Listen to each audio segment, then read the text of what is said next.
The Bible, Exodus.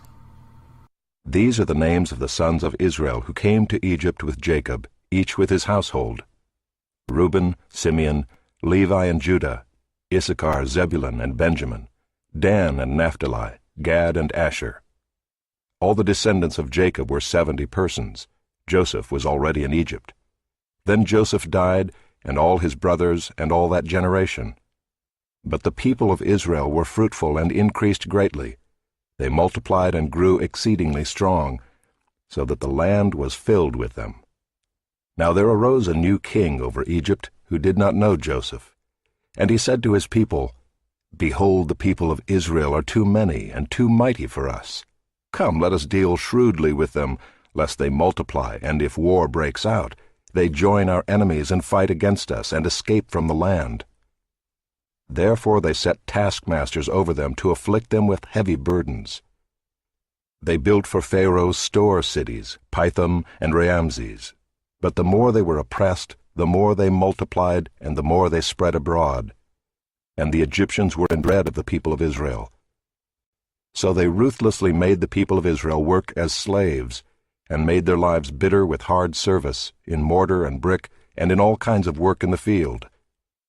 In all their work they ruthlessly made them work as slaves. Then the king of Egypt said to the Hebrew midwives, one of whom was named Shiphrah and the other Puah, "When you serve as midwife to the Hebrew women, and see them on the birth stool, if it is a son, you shall kill him, but if it is a daughter, she shall live." But the midwives feared God and did not do as the king of Egypt commanded them, but let the male children live.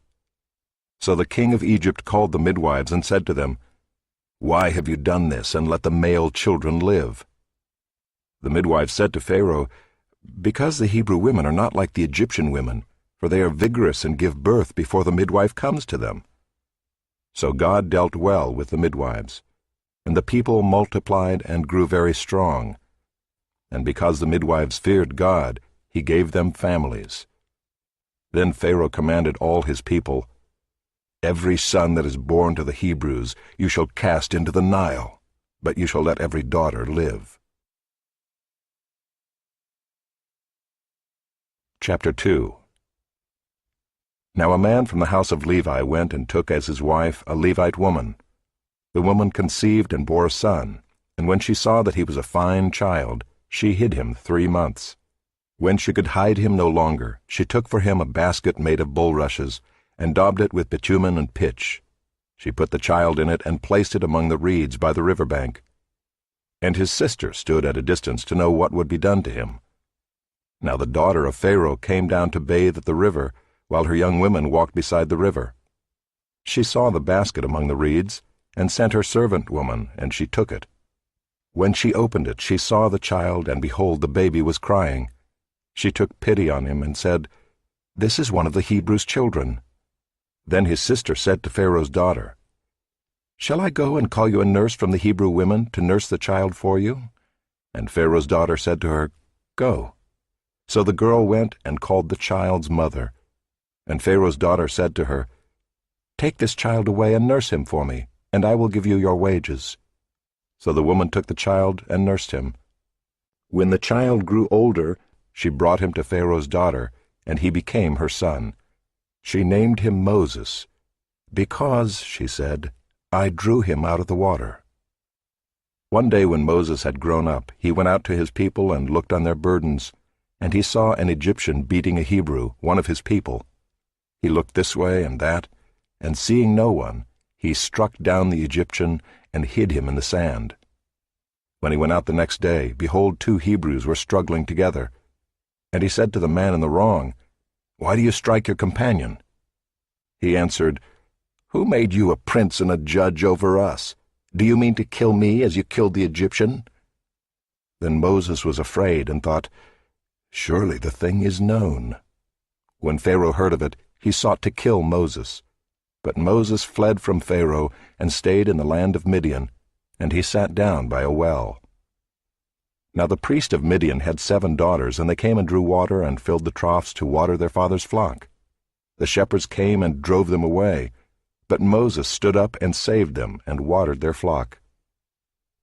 When they came home to their father Reuel, he said, "How is it that you have come home so soon today?" They said, "An Egyptian delivered us out of the hand of the shepherds, and even drew water for us, and watered the flock." He said to his daughters, "Then where is he? Why have you left the man? Call him that he may eat bread." And Moses was content to dwell with the man, and he gave Moses his daughter Zipporah. She gave birth to a son, and he called his name Gershom, for he said, "I have been a sojourner in a foreign land."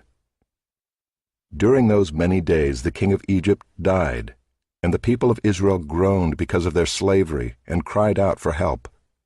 Their cry for rescue from slavery came up to God. And God heard their groaning, and God remembered his covenant with Abraham, with Isaac, and with Jacob. God saw the people of Israel, and God knew. Chapter 3. Now Moses was keeping the flock of his father-in-law Jethro, the priest of Midian, and he led his flock to the west side of the wilderness, and came to Horeb, the mountain of God. And the angel of the Lord appeared to him in a flame of fire out of the midst of a bush. He looked, and behold, the bush was burning, yet it was not consumed. And Moses said, "I will turn aside to see this great sight, why the bush is not burned." When the Lord saw that he turned aside to see, God called to him out of the bush, "Moses, Moses." And he said, "Here I am." Then he said, "Do not come near. Take your sandals off your feet, for the place on which you are standing is holy ground." And he said, "I am the God of your father, the God of Abraham, the God of Isaac, and the God of Jacob." And Moses hid his face, for he was afraid to look at God. Then the Lord said, "I have surely seen the affliction of my people who are in Egypt, and have heard their cry because of their taskmasters.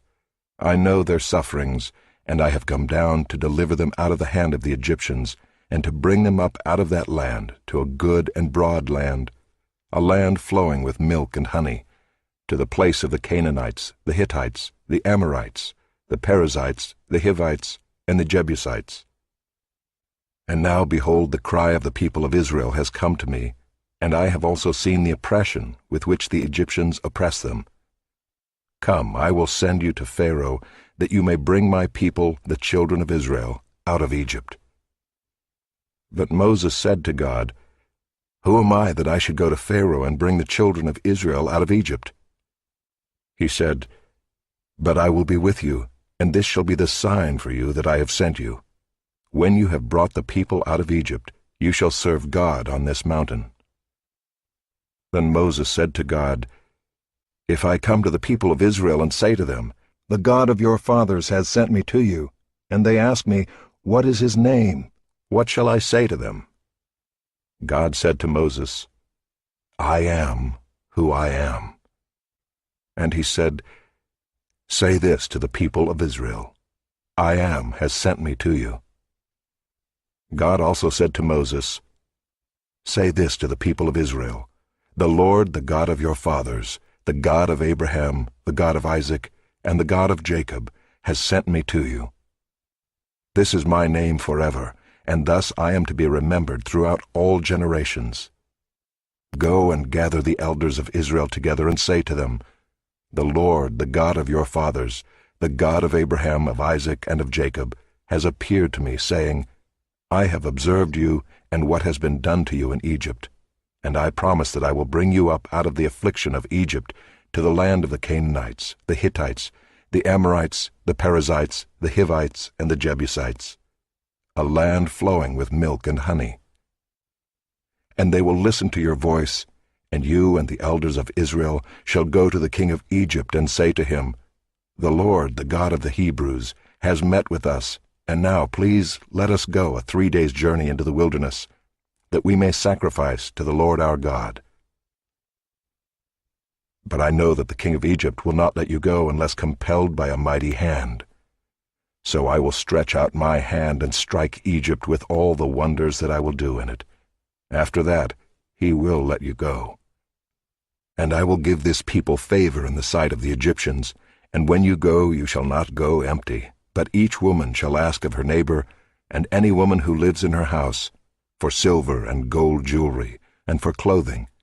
You shall put them on your sons and on your daughters. So shall you plunder the Egyptians. Chapter 4. Then Moses answered, But behold, they will not believe me or listen to my voice, for they will say, The Lord did not appear to you. The Lord said to him, What is that in your hand?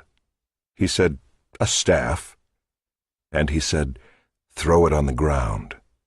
So he threw it on the ground, and it became a serpent, and Moses ran from it. But the Lord said to Moses, Put out your hand and catch it by the tail. So he put out his hand and caught it, and it became a staff in his hand. That they may believe that the Lord, the God of their fathers, the God of Abraham, the God of Isaac, and the God of Jacob, has appeared to you. Again the Lord said to him, Put your hand inside your cloak. And he put his hand inside his cloak, and when he took it out, behold, his hand was leprous like snow. Then God said, Put your hand back inside your cloak. So he put his hand back inside his cloak, and when he took it out, behold, it was restored like the rest of his flesh. If they will not believe you, God said, or listen to the first sign, they may believe the latter sign.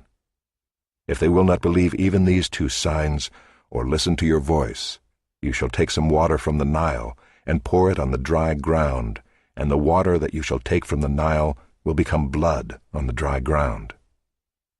But Moses said to the Lord, O my Lord, I am not eloquent, either in the past or since you have spoken to your servant, but I am slow of speech and of tongue. Then the Lord said to him, Who has made man's mouth? Who makes him mute, or deaf, or seeing, or blind? Is it not I, the Lord? Now therefore go, and I will be with your mouth, and teach you what you shall speak. But he said, O my Lord, please send someone else. Then the anger of the Lord was kindled against Moses, and he said, Is there not Aaron your brother, the Levite? I know that he can speak well. Behold, he is coming out to meet you, and when he sees you, he will be glad in his heart. You shall speak to him, and put the words in his mouth, and I will be with your mouth and with his mouth, and I will teach you both what to do. He shall speak for you to the people, and he shall be your mouth, and you shall be as God to him, and take in your hand this staff, with which you shall do the signs. Moses went back to Jethro his father-in-law, and said to him, Please let me go back to my brothers in Egypt to see whether they are still alive. And Jethro said to Moses, Go in peace. And the Lord said to Moses in Midian, Go back to Egypt, for all the men who were seeking your life are dead. So Moses took his wife and his sons, and had them ride on a donkey, and went back to the land of Egypt. And Moses took the staff of God in his hand. And the Lord said to Moses, When you go back to Egypt, see that you do before Pharaoh all the miracles that I have put in your power. But I will harden his heart, so that he will not let the people go. Then you shall say to Pharaoh, Thus says the Lord, Israel is my firstborn son, and I say to you, Let my son go, that he may serve me. If you refuse to let him go, behold, I will kill your firstborn son. At a lodging place on the way, the Lord met him, and sought to put him to death. Then Zipporah took a flint, and cut off her son's foreskin, and touched Moses' feet with it, and said, Surely you are a bridegroom of blood to me. So he let him alone. It was then that she said, A bridegroom of blood, because of the circumcision. The Lord said to Aaron, Go into the wilderness to meet Moses. So he went, and met him at the mountain of God, and kissed him. And Moses told Aaron all the words of the Lord with which he had sent him to speak, and all the signs that he had commanded him to do. Then Moses and Aaron went and gathered together all the elders of the people of Israel.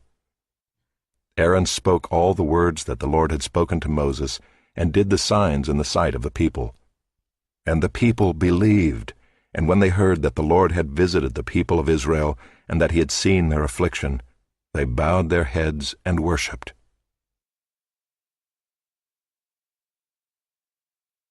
Chapter 5. Afterward Moses and Aaron went and said to Pharaoh, "Thus says the Lord, the God of Israel, Let my people go, that they may hold a feast to me in the wilderness." But Pharaoh said, "Who is the Lord, that I should obey his voice and let Israel go? I do not know the Lord, and moreover I will not let Israel go." Then they said, "The God of the Hebrews has met with us. Please let us go a 3 days' journey into the wilderness, that we may sacrifice to the Lord our God, lest he fall upon us with pestilence or with the sword." But the king of Egypt said to them, "Moses and Aaron, why do you take the people away from their work? Get back to your burdens." And Pharaoh said, "Behold, the people of the land are now many, and you make them rest from their burdens." The same day Pharaoh commanded the taskmasters of the people and their foremen, "You shall no longer give the people straw to make bricks, as in the past. Let them go and gather straw for themselves. But the number of bricks that they made in the past you shall impose on them. You shall by no means reduce it, for they are idle. Therefore they cry, 'Let us go and offer sacrifice to our God.' Let heavier work be laid on the men, that they may labor at it and pay no regard to lying words." So the taskmasters and the foremen of the people went out and said to the people, "Thus says Pharaoh, I will not give you straw. Go and get your straw yourselves wherever you can find it. But your work will not be reduced in the least." So the people were scattered throughout all the land of Egypt to gather stubble for straw. The taskmasters were urgent, saying, "Complete your work, your daily task each day, as when there was straw." And the foremen of the people of Israel, whom Pharaoh's taskmasters had set over them, were beaten and were asked, "Why have you not done all your task of making bricks today and yesterday, as in the past?" Then the foreman of the people of Israel came and cried to Pharaoh, "Why do you treat your servants like this? No straw is given to your servants, yet they say to us, 'Make bricks,' and behold, your servants are beaten, but the fault is in your own people." But he said, "You are idle, you are idle. That is why you say, 'Let us go and sacrifice to the Lord.' Go now and work. No straw will be given you, but you must still deliver the same number of bricks." The foremen of the people of Israel saw that they were in trouble when they said, "You shall by no means reduce your number of bricks, your daily task each day." They met Moses and Aaron, who were waiting for them as they came out from Pharaoh, and they said to them, "The Lord look on you and judge, because you have made us stink in the sight of Pharaoh and his servants, and have put a sword in their hand to kill us." Then Moses turned to the Lord and said, "O Lord, why have you done evil to this people? Why did you ever send me? For since I came to Pharaoh to speak in your name, he has done evil to this people, and you have not delivered your people at all." Chapter 6. But the Lord said to Moses, "Now you shall see what I will do to Pharaoh. For with a strong hand he will send them out, and with a strong hand he will drive them out of his land." God spoke to Moses and said to him, "I am the Lord. I appeared to Abraham, to Isaac, and to Jacob as God Almighty. But by my name, the Lord, I did not make myself known to them. I also established my covenant with them to give them the land of Canaan, the land in which they lived as sojourners. Moreover, I have heard the groaning of the people of Israel, whom the Egyptians hold as slaves, and I have remembered my covenant. Say therefore to the people of Israel, I am the Lord, and I will bring you out from under the burdens of the Egyptians, and I will deliver you from slavery to them, and I will redeem you with an outstretched arm and with great acts of judgment. I will take you to be my people, and I will be your God. And you shall know that I am the Lord your God, who has brought you out from under the burdens of the Egyptians. I will bring you into the land I swore to give to Abraham, to Isaac, and to Jacob. I will give it to you for a possession. I am the Lord." Moses spoke thus to the people of Israel, but they did not listen to Moses, because of their broken spirit and harsh slavery. So the Lord said to Moses, "Go in, tell Pharaoh king of Egypt to let the people of Israel go out of his land." But Moses said to the Lord, "Behold, the people of Israel have not listened to me. How then shall Pharaoh listen to me, for I am of uncircumcised lips?" But the Lord spoke to Moses and Aaron, and gave them a charge about the people of Israel and about Pharaoh king of Egypt, to bring the people of Israel out of the land of Egypt. These are the heads of their fathers' houses, the sons of Reuben, the firstborn of Israel, Hanok, Pallu, Hezron, and Carmi. These are the clans of Reuben, the sons of Simeon, Jemuel, Jamin, Ohad, Jachin, Zohar, and Shaul, the son of a Canaanite woman. These are the clans of Simeon. These are the names of the sons of Levi according to their generations: Gershon, Kohath, and Merari. The years of the life of Levi being 137 years. The sons of Gershon, Libni and Shimei by their clans. The sons of Kohath, Amram, Izhar, Hebron, and Uziel, the years of the life of Kohath being 133 years. The sons of Merari, Malai and Mushai, these are the clans of the Levites according to their generations. Amram took as his wife Jochebed his father's sister, and she bore him Aaron and Moses, the years of the life of Amram being 137 years. The sons of Izhar, Korah, Nepheg, and Zichri. The sons of Uziel, Mishael, Elzaphan, and Sithri. Aaron took as his wife Elisheba, the daughter of Amminadab, and the sister of Nahshon, and she bore him Nadab, Abihu, Eleazar, and Ithamar. The sons of Korah, Asher, Elkanah, and Abiasaph. These are the clans of the Korahites. Eleazar, Aaron's son, took as his wife one of the daughters of Putiel, and she bore him Phinehas. These are the heads of the fathers' houses of the Levites by their clans. These are the Aaron and Moses to whom the Lord said, "Bring out the people of Israel from the land of Egypt by their hosts." It was they who spoke to Pharaoh king of Egypt about bringing out the people of Israel from Egypt, this Moses and this Aaron. On the day when the Lord spoke to Moses in the land of Egypt, the Lord said to Moses, "I am the Lord. Tell Pharaoh king of Egypt all that I say to you." But Moses said to the Lord, "Behold, I am of uncircumcised lips. How will Pharaoh listen to me?" Chapter 7. And the Lord said to Moses, "See, I have made you like God to Pharaoh, and your brother Aaron shall be your prophet. You shall speak all that I command you, and your brother Aaron shall tell Pharaoh to let the people of Israel go out of his land. But I will harden Pharaoh's heart, and though I multiply my signs and wonders in the land of Egypt, Pharaoh will not listen to you. Then I will lay my hand on Egypt and bring my hosts, my people, the children of Israel, out of the land of Egypt by great acts of judgment. The Egyptians shall know that I am the Lord when I stretch out my hand against Egypt and bring out the people of Israel from among them." Moses and Aaron did so. They did just as the Lord commanded them. Now Moses was 80 years old and Aaron 83 years old when they spoke to Pharaoh. Then the Lord said to Moses and Aaron, "When Pharaoh says to you, 'Prove yourselves by working a miracle,' then you shall say to Aaron, 'Take your staff and cast it down before Pharaoh, that it may become a serpent.'" So Moses and Aaron went to Pharaoh and did just as the Lord commanded. Aaron cast down his staff before Pharaoh and his servants, and it became a serpent. Then Pharaoh summoned the wise men and the sorcerers, and they, the magicians of Egypt, also did the same by their secret arts. For each man cast down his staff, and they became serpents. But Aaron's staff swallowed up their staffs.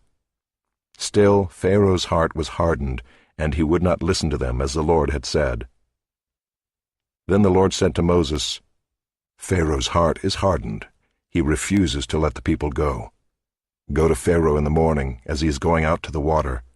Stand on the bank of the Nile to meet him, and take in your hand the staff that turned into a serpent.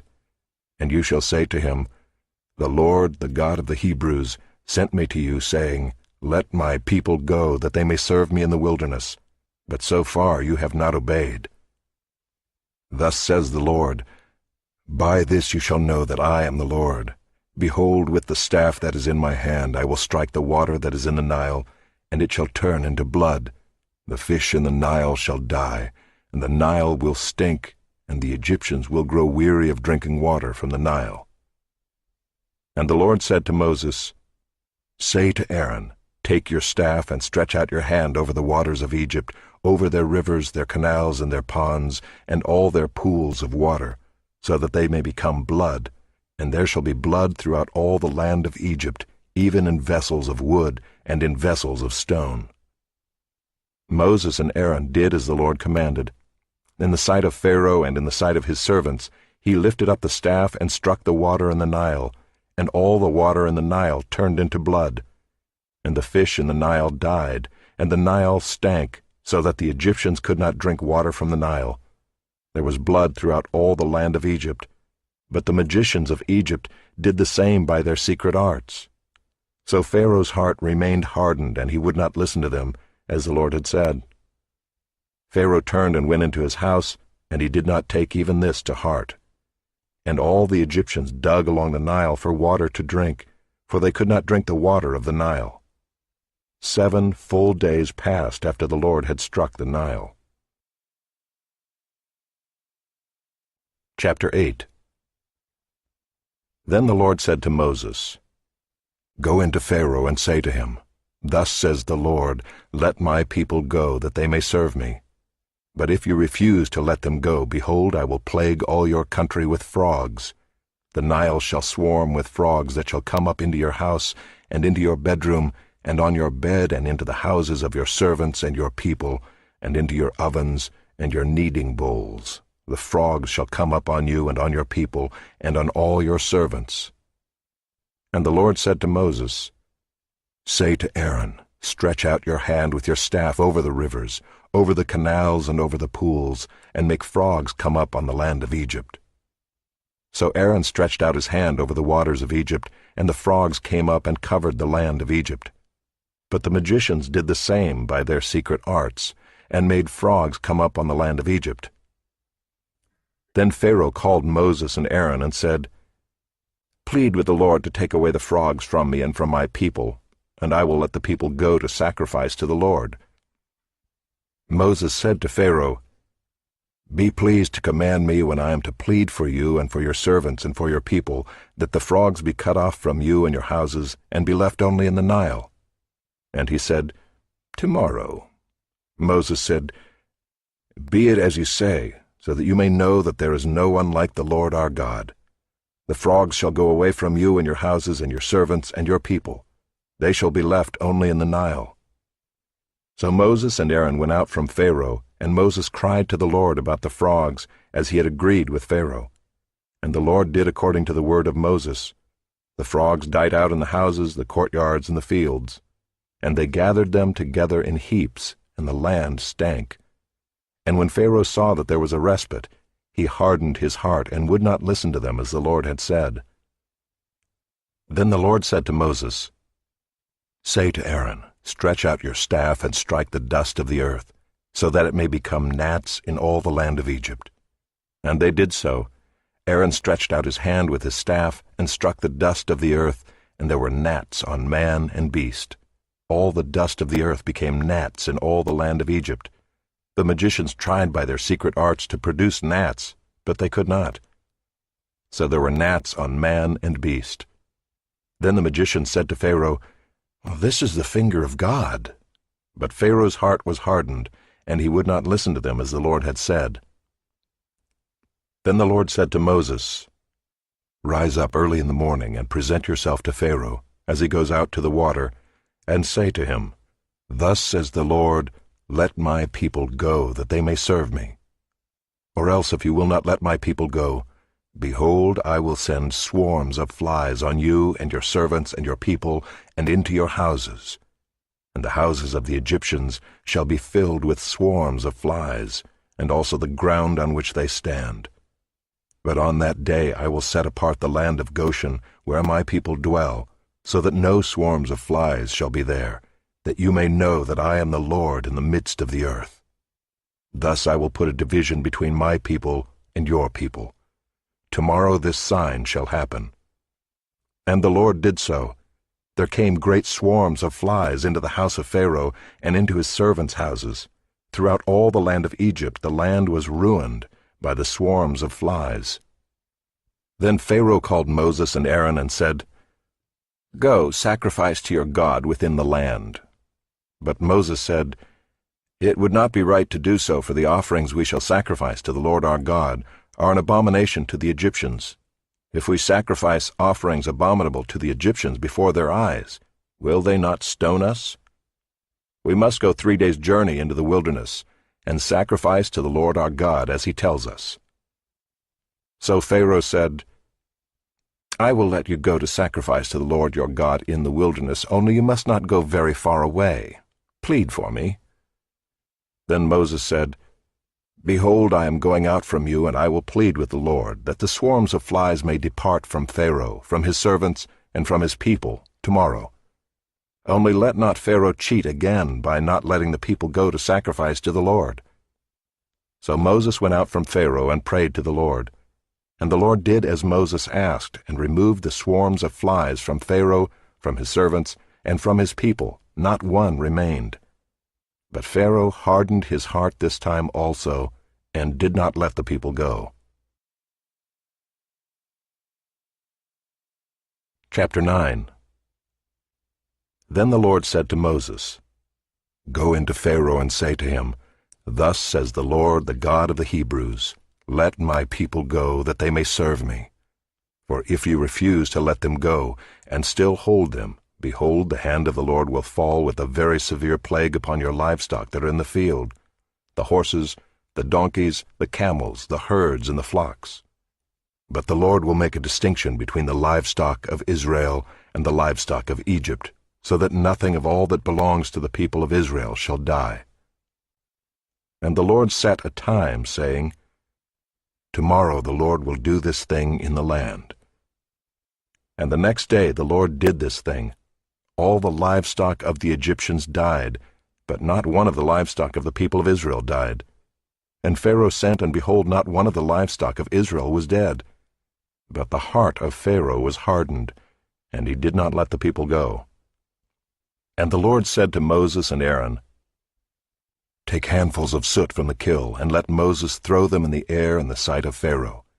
It shall become fine dust over all the land of Egypt, and become boils breaking out in sores on man and beast throughout all the land of Egypt."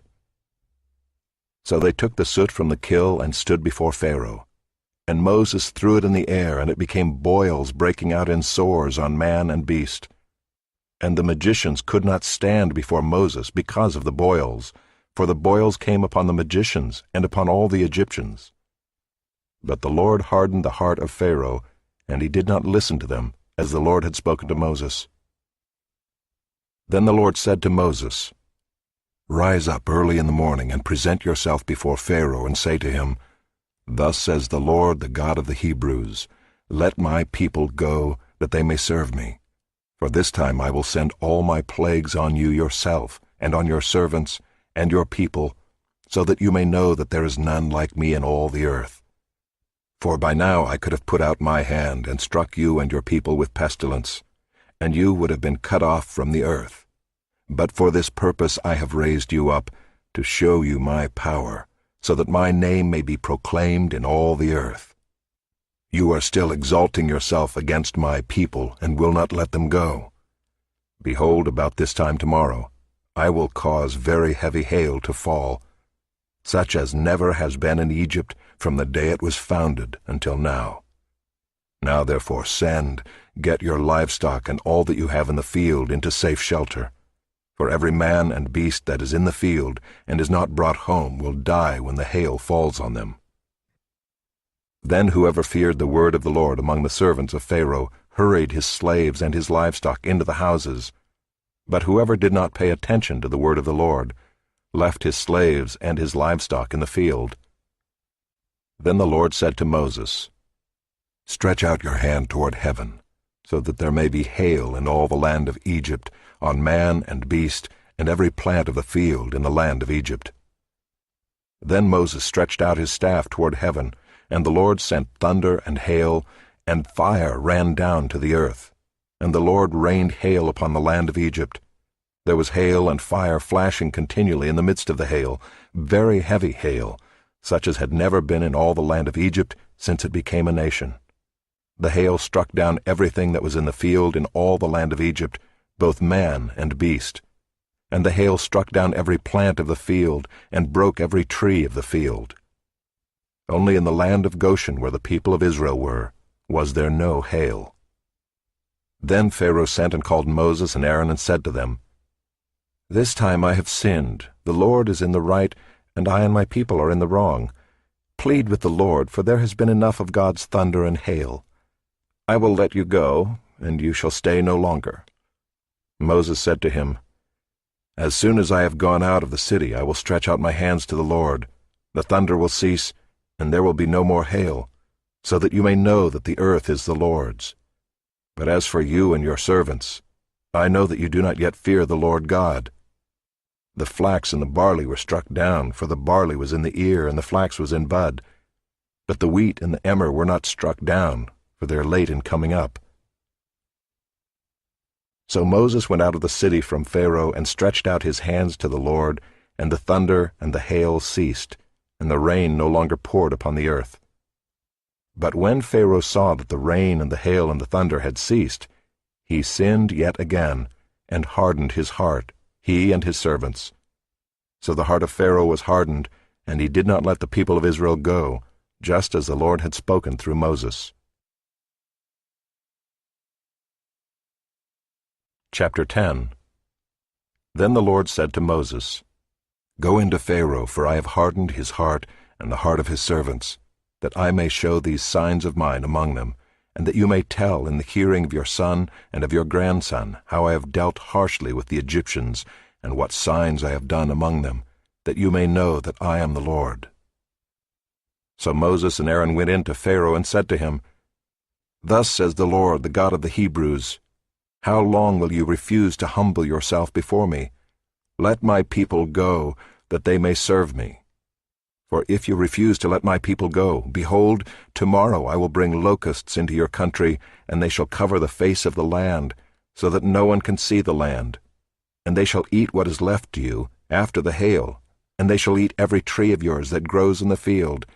And they shall fill your houses and the houses of all your servants, and of all the Egyptians, as neither your fathers nor your grandfathers have seen, from the day they came on earth to this day."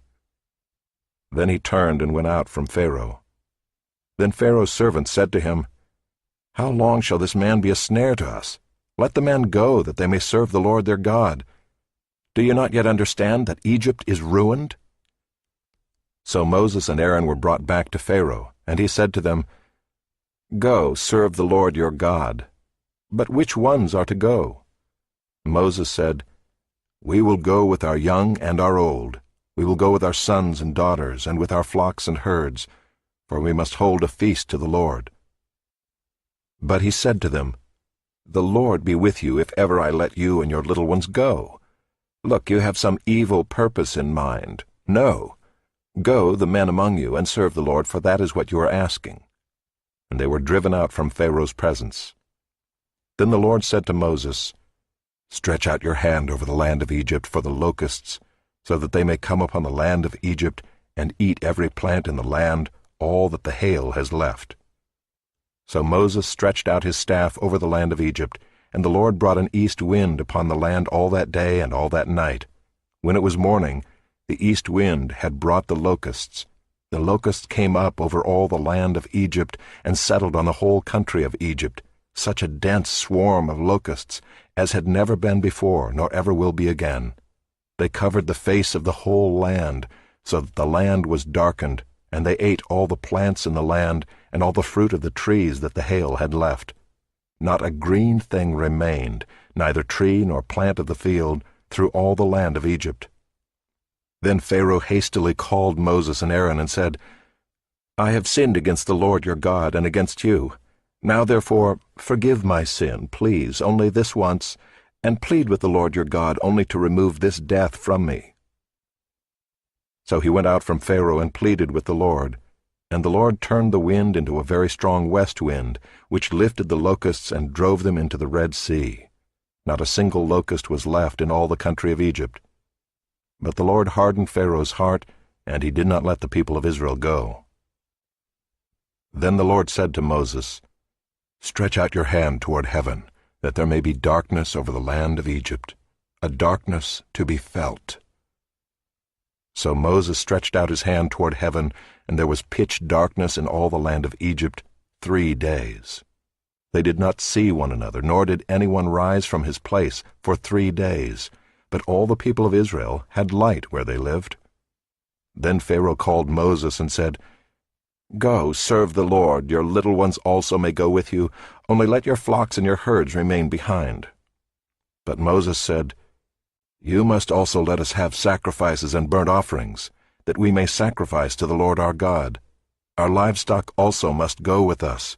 Not a hoof shall be left behind, for we must take of them to serve the Lord our God, and we do not know with what we must serve the Lord until we arrive there." But the Lord hardened Pharaoh's heart, and he would not let them go. Then Pharaoh said to him, "Get away from me, take care never to see my face again, for on the day you see my face you shall die." Moses said, "As you say, I will not see your face again." Chapter 11. The Lord said to Moses, "Yet one plague more I will bring upon Pharaoh and upon Egypt. Afterward he will let you go from here. When he lets you go, he will drive you away completely. Speak now in the hearing of the people, that they ask every man of his neighbor and every woman of her neighbor for silver and gold jewelry." And the Lord gave the people favor in the sight of the Egyptians. Moreover, the man Moses was very great in the land of Egypt, in the sight of Pharaoh's servants, and in the sight of the people. So Moses said, "Thus says the Lord, about midnight I will go out in the midst of Egypt, and every firstborn in the land of Egypt shall die, from the firstborn of Pharaoh who sits on his throne, even to the firstborn of the slave girl who is behind the handmill, and all the firstborn of the cattle.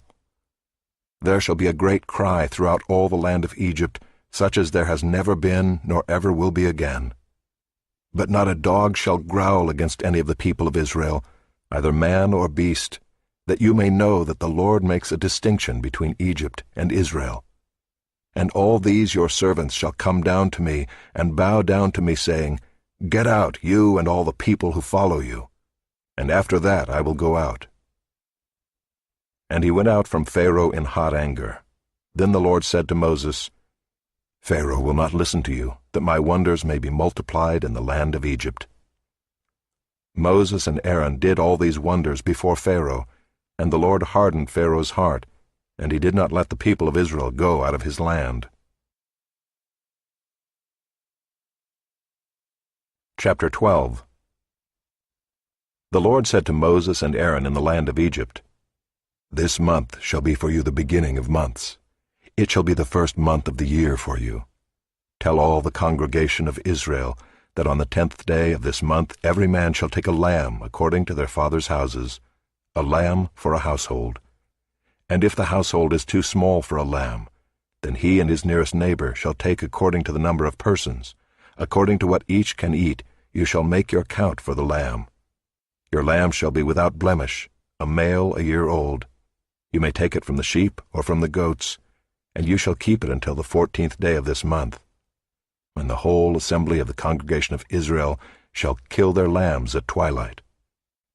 Then they shall take some of the blood and put it on the 2 doorposts and the lintel of the houses in which they eat it. They shall eat the flesh that night, roasted on the fire. With unleavened bread and bitter herbs they shall eat it. Do not eat any of it raw or boiled in water, but roasted, its head with its legs and its inner parts. And you shall let none of it remain until the morning. Anything that remains until the morning you shall burn. In this manner you shall eat it, with your belt fastened, your sandals on your feet, and your staff in your hand. And you shall eat it in haste. It is the Lord's Passover. For I will pass through the land of Egypt that night, and I will strike all the firstborn in the land of Egypt, both man and beast. And on all the gods of Egypt I will execute judgments. I am the Lord. The blood shall be a sign for you on the houses where you are. And when I see the blood, I will pass over you, and no plague will befall you to destroy you when I strike the land of Egypt. This day shall be for you a memorial day, and you shall keep it as a feast to the Lord. Throughout your generations, as a statute forever, you shall keep it as a feast. 7 days you shall eat unleavened bread. On the first day you shall remove leaven out of your houses. For if anyone eats what is leavened, from the first day until the 7th day, that person shall be cut off from Israel. On the first day you shall hold a holy assembly, and on the 7th day a holy assembly. No work shall be done on those days. But what everyone needs to eat, that alone may be prepared by you. And you shall observe the feast of unleavened bread, for on this very day I brought your hosts out of the land of Egypt. Therefore you shall observe this day throughout your generations as a statute forever. In the first month, from the 14th day of the month at evening, you shall eat unleavened bread until the 21st day of the month at evening. For 7 days no leaven is to be found in your houses. If anyone eats what is leavened, that person will be cut off from the congregation of Israel, whether he is a sojourner or a native of the land. You shall eat nothing leavened. In all your dwelling places you shall eat unleavened bread. Then Moses called all the elders of Israel and said to them, Go and select lambs for yourselves according to your clans, and kill the Passover lamb.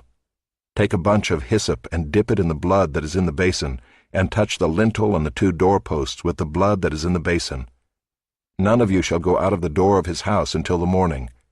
For the Lord will pass through to strike the Egyptians, and when he sees the blood on the lintel and on the 2 doorposts, the Lord will pass over the door, and will not allow the destroyer to enter your houses to strike you. You shall observe this rite as a statute for you and for your sons forever. And when you come to the land that the Lord will give you, as he has promised, you shall keep this service. And when your children say to you, What do you mean by this service? You shall say, It is the sacrifice of the Lord's Passover, for he passed over the houses of the people of Israel in Egypt, when he struck the Egyptians, but spared our houses. And the people bowed their heads and worshipped. Then the people of Israel went and did so, as the Lord had commanded Moses and Aaron, so they did. At midnight the Lord struck down all the firstborn in the land of Egypt, from the firstborn of Pharaoh who sat on his throne, to the firstborn of the captive who was in the dungeon, and all the firstborn of the livestock. And Pharaoh rose up in the night, he and all his servants and all the Egyptians, and there was a great cry in Egypt, for there was not a house where someone was not dead. Then he summoned Moses and Aaron by night and said, Up, go out from among my people, both you and the people of Israel, and go, serve the Lord as you have said. Take your flocks and your herds as you have said, and be gone, and bless me also. The Egyptians were urgent with the people to send them out of the land in haste, for they said, We shall all be dead. So the people took their dough before it was leavened, their kneading bowls being bound up in their cloaks on their shoulders. The people of Israel had also done as Moses told them, for they had asked the Egyptians for silver and gold jewelry and for clothing. And the Lord had given the people favor in the sight of the Egyptians, so that they let them have what they asked. Thus they plundered the Egyptians. And the people of Israel journeyed from Ramses to Succoth, about 600,000 men on foot, besides women and children. A mixed multitude also went up with them, and very much livestock, both flocks and herds. And they baked unleavened cakes of the dough that they had brought out of Egypt, for it was not leavened, because they were thrust out of Egypt and could not wait, nor had they prepared any provisions for themselves. The time that the people of Israel lived in Egypt was 430 years. At the end of 430 years, on that very day, all the hosts of the Lord went out from the land of Egypt. It was a night of watching by the Lord, to bring them out of the land of Egypt. So this same night is a night of watching kept to the Lord by all the people of Israel throughout their generations. And the Lord said to Moses and Aaron, This is the statute of the Passover. No foreigner shall eat of it, but every slave that is bought for money may eat of it after you have circumcised him. No foreigner or hired worker may eat of it. It shall be eaten in one house. You shall not take any of the flesh outside the house, and you shall not break any of its bones. All the congregation of Israel shall keep it. If a stranger shall sojourn with you, and would keep the Passover to the Lord, let all his males be circumcised. Then he may come near and keep it. He shall be as a native of the land. But no uncircumcised person shall eat of it. There shall be one law for the native and for the stranger who sojourns among you. All the people of Israel did just as the Lord commanded Moses and Aaron, and on that very day the Lord brought the people of Israel out of the land of Egypt by their hosts. Chapter 13. The Lord said to Moses, "Consecrate to me all the firstborn. Whatever is the first to open the womb among the people of Israel, both of man and of beast, is mine." Then Moses said to the people, "Remember this day in which you came out from Egypt, out of the house of slavery, for by a strong hand the Lord brought you out from this place. No leavened bread shall be eaten. Today, in the month of Abib, you are going out. And when the Lord brings you into the land of the Canaanites, the Hittites, the Amorites, the Hivites, and the Jebusites, which he swore to your fathers to give you, a land flowing with milk and honey, you shall keep this service in this month. 7 days you shall eat unleavened bread, and on the 7th day there shall be a feast to the Lord. Unleavened bread shall be eaten for 7 days. No leavened bread shall be seen with you, and no leaven shall be seen with you in all your territory. You shall tell your son on that day, 'It is because of what the Lord did for me when I came out of Egypt.' And it shall be to you as a sign on your hand, and as a memorial between your eyes, that the law of the Lord may be in your mouth. For with a strong hand the Lord has brought you out of Egypt. You shall therefore keep this statute at its appointed time from year to year. When the Lord brings you into the land of the Canaanites, as he swore to you and your fathers, and shall give it to you, you shall set apart to the Lord all that first opens the womb. All the firstborn of your animals that are males shall be the Lord's. Every firstborn of a donkey you shall redeem with a lamb, or if you will not redeem it, you shall break its neck. Every firstborn of man among your sons you shall redeem.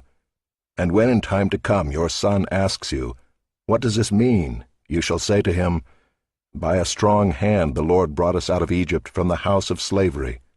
For when Pharaoh stubbornly refused to let us go, the Lord killed all the firstborn in the land of Egypt, both the firstborn of man and the firstborn of animals. Therefore I sacrifice to the Lord all the males that first open the womb, but all the firstborn of my sons I redeem. It shall be as a mark on your hand or frontlets between your eyes, for by a strong hand the Lord brought us out of Egypt." When Pharaoh let the people go, God did not lead them by way of the land of the Philistines, although that was near. For God said, "Lest the people change their minds when they see war and return to Egypt." But God led the people around by the way of the wilderness toward the Red Sea, and the people of Israel went up out of the land of Egypt equipped for battle. Moses took the bones of Joseph with him, for Joseph had made the sons of Israel solemnly swear, saying, "God will surely visit you, and you shall carry up my bones with you from here." And they moved on from Succoth and encamped at Etham on the edge of the wilderness. And the Lord went before them by day in a pillar of cloud to lead them along the way, and by night in a pillar of fire to give them light, that they might travel by day and by night. The pillar of cloud by day and the pillar of fire by night did not depart from before the people. Chapter 14. Then the Lord said to Moses, "Tell the people of Israel to turn back and encamp in front of Pi-hahiroth, between Migdol and the sea, in front of Baal-zephon. You shall encamp facing it by the sea. For Pharaoh will say of the people of Israel, 'They are wandering in the land, the wilderness has shut them in.' And I will harden Pharaoh's heart, and he will pursue them, and I will get glory over Pharaoh and all his host, and the Egyptians shall know that I am the Lord." And they did so. When the king of Egypt was told that the people had fled, the mind of Pharaoh and his servants was changed toward the people, and they said, "What is this we have done, that we have let Israel go from serving us?" So he made ready his chariot and took his army with him, and took 600 chosen chariots and all the other chariots of Egypt with officers over all of them. And the Lord hardened the heart of Pharaoh king of Egypt, and he pursued the people of Israel, while the people of Israel were going out defiantly. The Egyptians pursued them, all Pharaoh's horses and chariots and his horsemen and his army, and overtook them encamped at the sea, by Pi-hahiroth in front of Baal-zephon. When Pharaoh drew near, the people of Israel lifted up their eyes, and behold, the Egyptians were marching after them, and they feared greatly. And the people of Israel cried out to the Lord. They said to Moses, "Is it because there are no graves in Egypt that you have taken us away to die in the wilderness? What have you done to us in bringing us out of Egypt? Is not this what we said to you in Egypt? Leave us alone that we may serve the Egyptians? For it would have been better for us to serve the Egyptians than to die in the wilderness."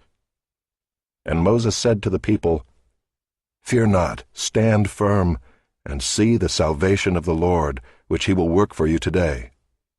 For the Egyptians whom you see today, you shall never see again. The Lord will fight for you, and you have only to be silent." The Lord said to Moses, "Why do you cry to me? Tell the people of Israel to go forward.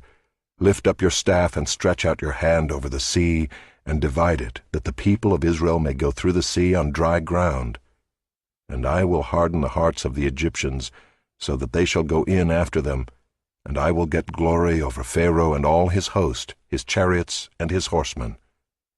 And the Egyptians shall know that I am the Lord, when I have gotten glory over Pharaoh, his chariots, and his horsemen."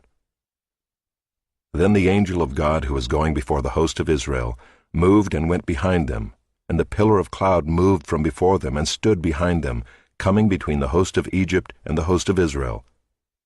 And there was the cloud and the darkness, and it lit up the night, without one coming near the other all night. Then Moses stretched out his hand over the sea, and the Lord drove the sea back by a strong east wind all night, and made the sea dry land, and the waters were divided. And the people of Israel went into the midst of the sea on dry ground, the waters being a wall to them on their right hand and on their left. The Egyptians pursued and went in after them into the midst of the sea, all Pharaoh's horses, his chariots, and his horsemen. And in the morning watch the Lord in the pillar of fire and of cloud looked down on the Egyptian forces, and threw the Egyptian forces into a panic, clogging their chariot wheels, so that they drove heavily. And the Egyptians said, "Let us flee from before Israel, for the Lord fights for them against the Egyptians." Then the Lord said to Moses, "Stretch out your hand over the sea, that the water may come back upon the Egyptians, upon their chariots, and upon their horsemen." So Moses stretched out his hand over the sea, and the sea returned to its normal course when the morning appeared. And as the Egyptians fled into it, the Lord threw the Egyptians into the midst of the sea. The waters returned and covered the chariots and the horsemen. Of all the host of Pharaoh that had followed them into the sea, not one of them remained. But the people of Israel walked on dry ground through the sea, the waters being a wall to them on their right hand and on their left. Thus the Lord saved Israel that day from the hand of the Egyptians, and Israel saw the Egyptians dead on the seashore. Israel saw the great power that the Lord used against the Egyptians, so the people feared the Lord, and they believed in the Lord and in his servant Moses. Chapter 15. Then Moses and the people of Israel sang this song to the Lord, saying, "I will sing to the Lord, for he has triumphed gloriously. The horse and his rider he has thrown into the sea. The Lord is my strength and my song, and he has become my salvation. This is my God, and I will praise him, my father's God, and I will exalt him. The Lord is a man of war, the Lord is his name. Pharaoh's chariots and his host he cast into the sea, and his chosen officers were sunk in the Red Sea. The floods covered them, they went down into the depths like a stone. Your right hand, O Lord, glorious in power. Your right hand, O Lord, shatters the enemy. In the greatness of your majesty you overthrow your adversaries.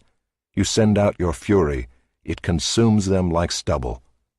At the blast of your nostrils, the waters piled up, the floods stood up in a heap, the deeps congealed in the heart of the sea. The enemy said, I will pursue, I will overtake, I will divide the spoil, my desire shall have its fill of them, I will draw my sword, my hand shall destroy them. You blew with your wind, the sea covered them, they sank like lead in the mighty waters. Who is like you, O Lord, among the gods? Who is like you, majestic in holiness, awesome in glorious deeds, doing wonders? You stretched out your right hand, the earth swallowed them. You have led in your steadfast love the people whom you have redeemed. You have guided them by your strength to your holy abode. The peoples have heard, they tremble. Pangs have seized the inhabitants of Philistia. Now are the chiefs of Edom dismayed. Trembling seizes the leaders of Moab. All the inhabitants of Canaan have melted away. Terror and dread fall upon them. Because of the greatness of your arm, they are still as a stone. Till your people, O Lord, pass by, till the people pass by whom you have purchased. You will bring them in and plant them on your own mountain, the place, O Lord, which you have made for your abode, the sanctuary, O Lord, which your hands have established. The Lord will reign forever and ever. For when the horses of Pharaoh with his chariots and his horsemen went into the sea, the Lord brought back the waters of the sea upon them, but the people of Israel walked on dry ground in the midst of the sea. Then Miriam the prophetess, the sister of Aaron, took a tambourine in her hand, and all the women went out after her with tambourines and dancing. And Miriam sang to them, Sing to the Lord, for he has triumphed gloriously. The horse and his rider he has thrown into the sea. Then Moses made Israel set out from the Red Sea, and they went into the wilderness of Shur. They went 3 days in the wilderness and found no water. When they came to Marah, they could not drink the water of Marah because it was bitter. Therefore it was named Marah. And the people grumbled against Moses, saying, What shall we drink? And he cried to the Lord, and the Lord showed him a log, and he threw it into the water, and the water became sweet. There the Lord made for them a statute and a rule, and there he tested them, saying, If you will diligently listen to the voice of the Lord your God, and do that which is right in his eyes, and give ear to his commandments, and keep all his statutes, I will put none of the diseases on you that I put on the Egyptians, for I am the Lord your healer. Then they came to Elim, where there were 12 springs of water and 70 palm trees, and they encamped there by the water. Chapter 16.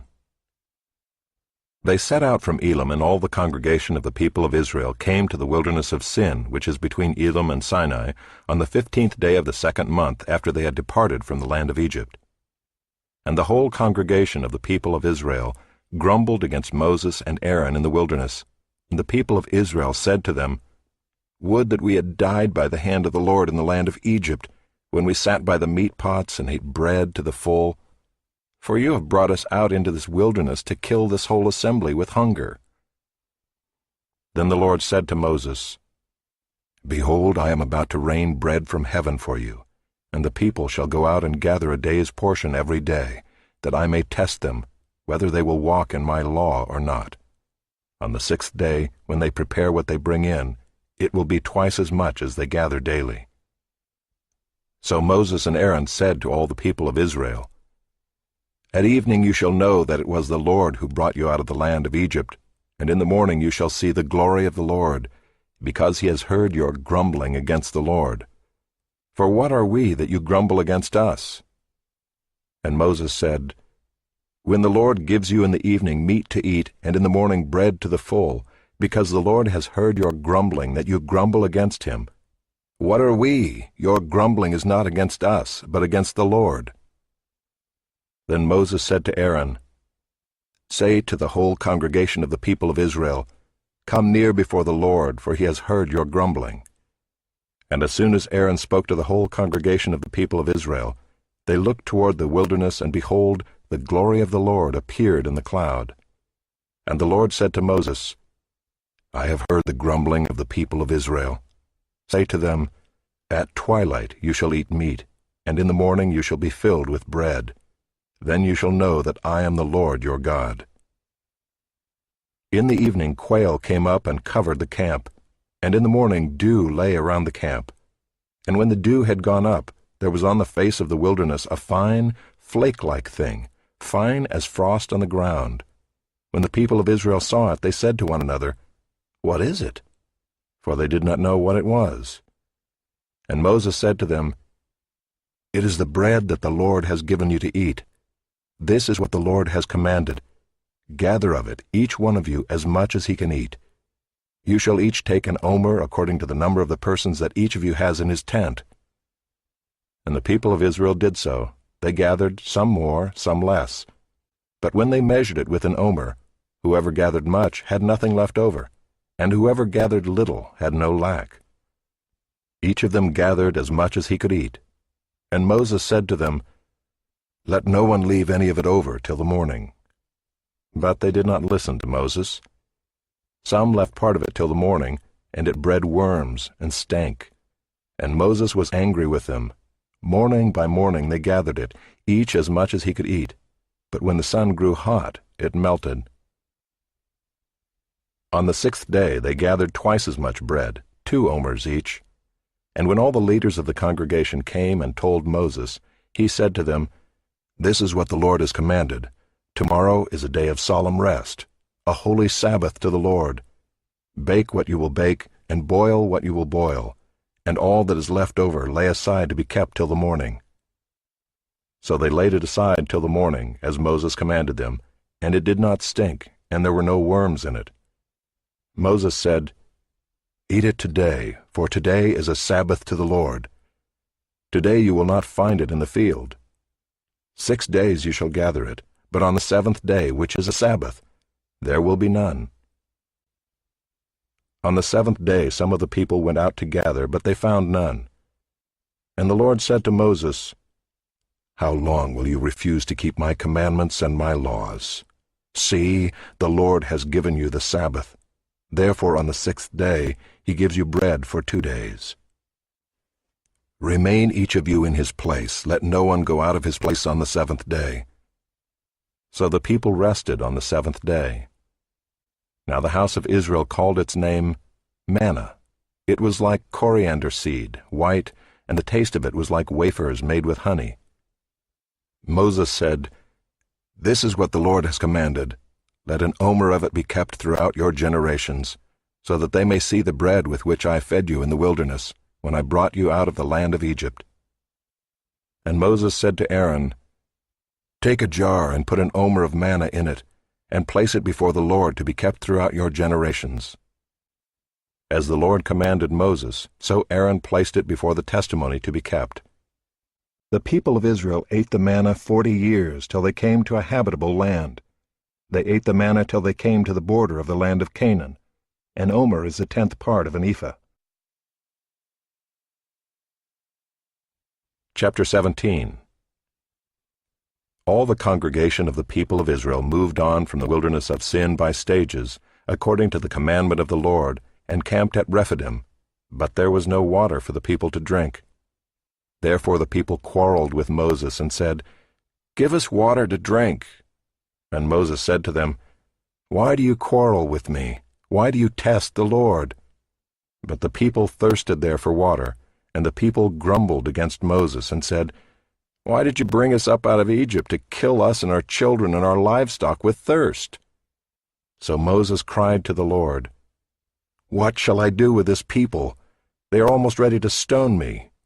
And the Lord said to Moses, Pass on before the people, taking with you some of the elders of Israel, and take in your hand the staff with which you struck the Nile, and go.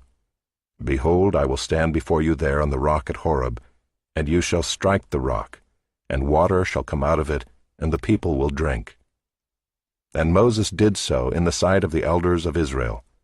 And he called the name of the place Massah and Meribah, because of the quarreling of the people of Israel, and because they tested the Lord by saying, Is the Lord among us or not? Then Amalek came and fought with Israel at Rephidim. So Moses said to Joshua, "Choose for us men and go out and fight with Amalek. Tomorrow I will stand on the top of the hill with the staff of God in my hand." So Joshua did as Moses told him, and fought with Amalek, while Moses, Aaron, and Hur went up to the top of the hill. Whenever Moses held up his hand, Israel prevailed, and whenever he lowered his hand, Amalek prevailed.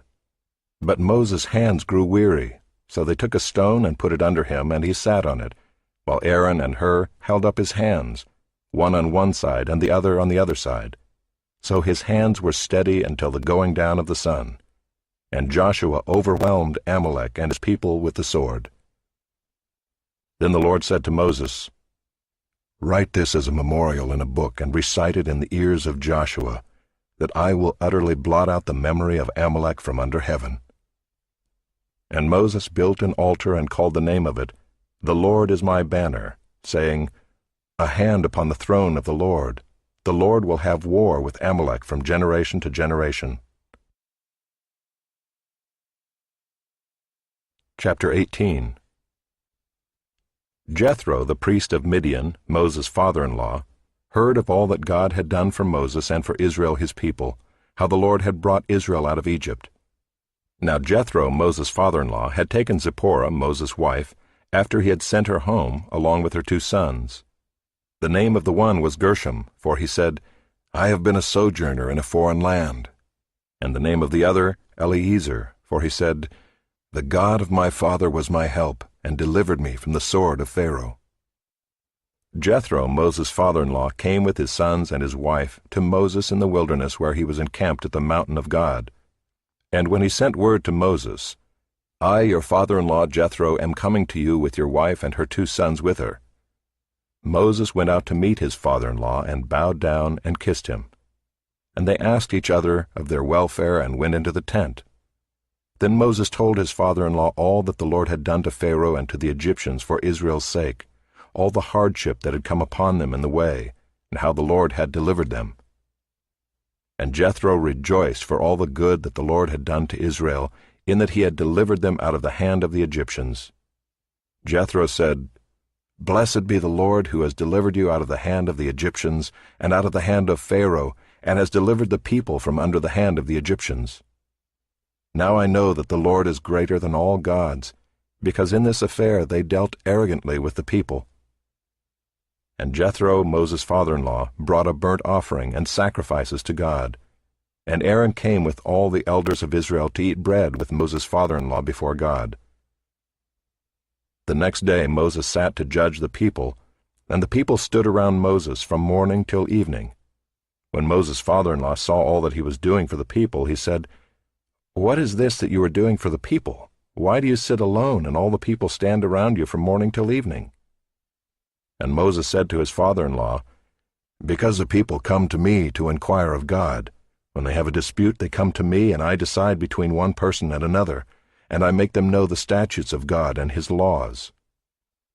Moses' father-in-law said to him, "What you are doing is not good. You and the people with you will certainly wear yourselves out, for the thing is too heavy for you. You are not able to do it alone. Now obey my voice. I will give you advice, and God be with you. You shall represent the people before God and bring their cases to God, and you shall warn them about the statutes and the laws, and make them know the way in which they must walk and what they must do.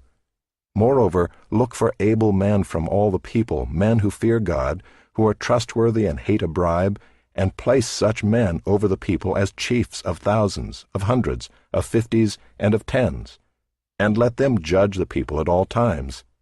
Every great matter they shall bring to you, but any small matter they shall decide themselves. So it will be easier for you, and they will bear the burden with you.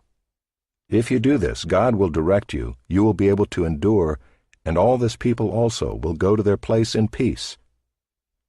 So Moses listened to the voice of his father-in-law, and did all that he had said.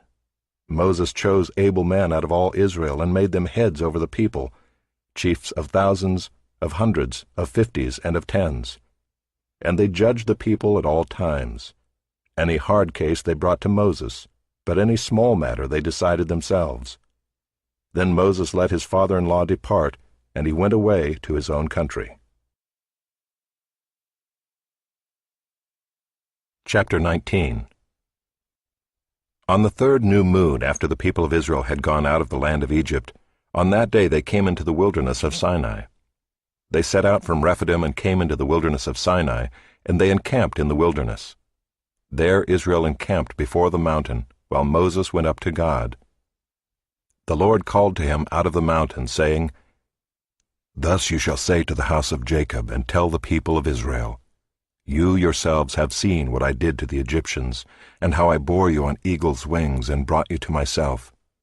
Now therefore, if you will indeed obey my voice and keep my covenant, you shall be my treasured possession among all peoples, for all the earth is mine, and you shall be to me a kingdom of priests and a holy nation.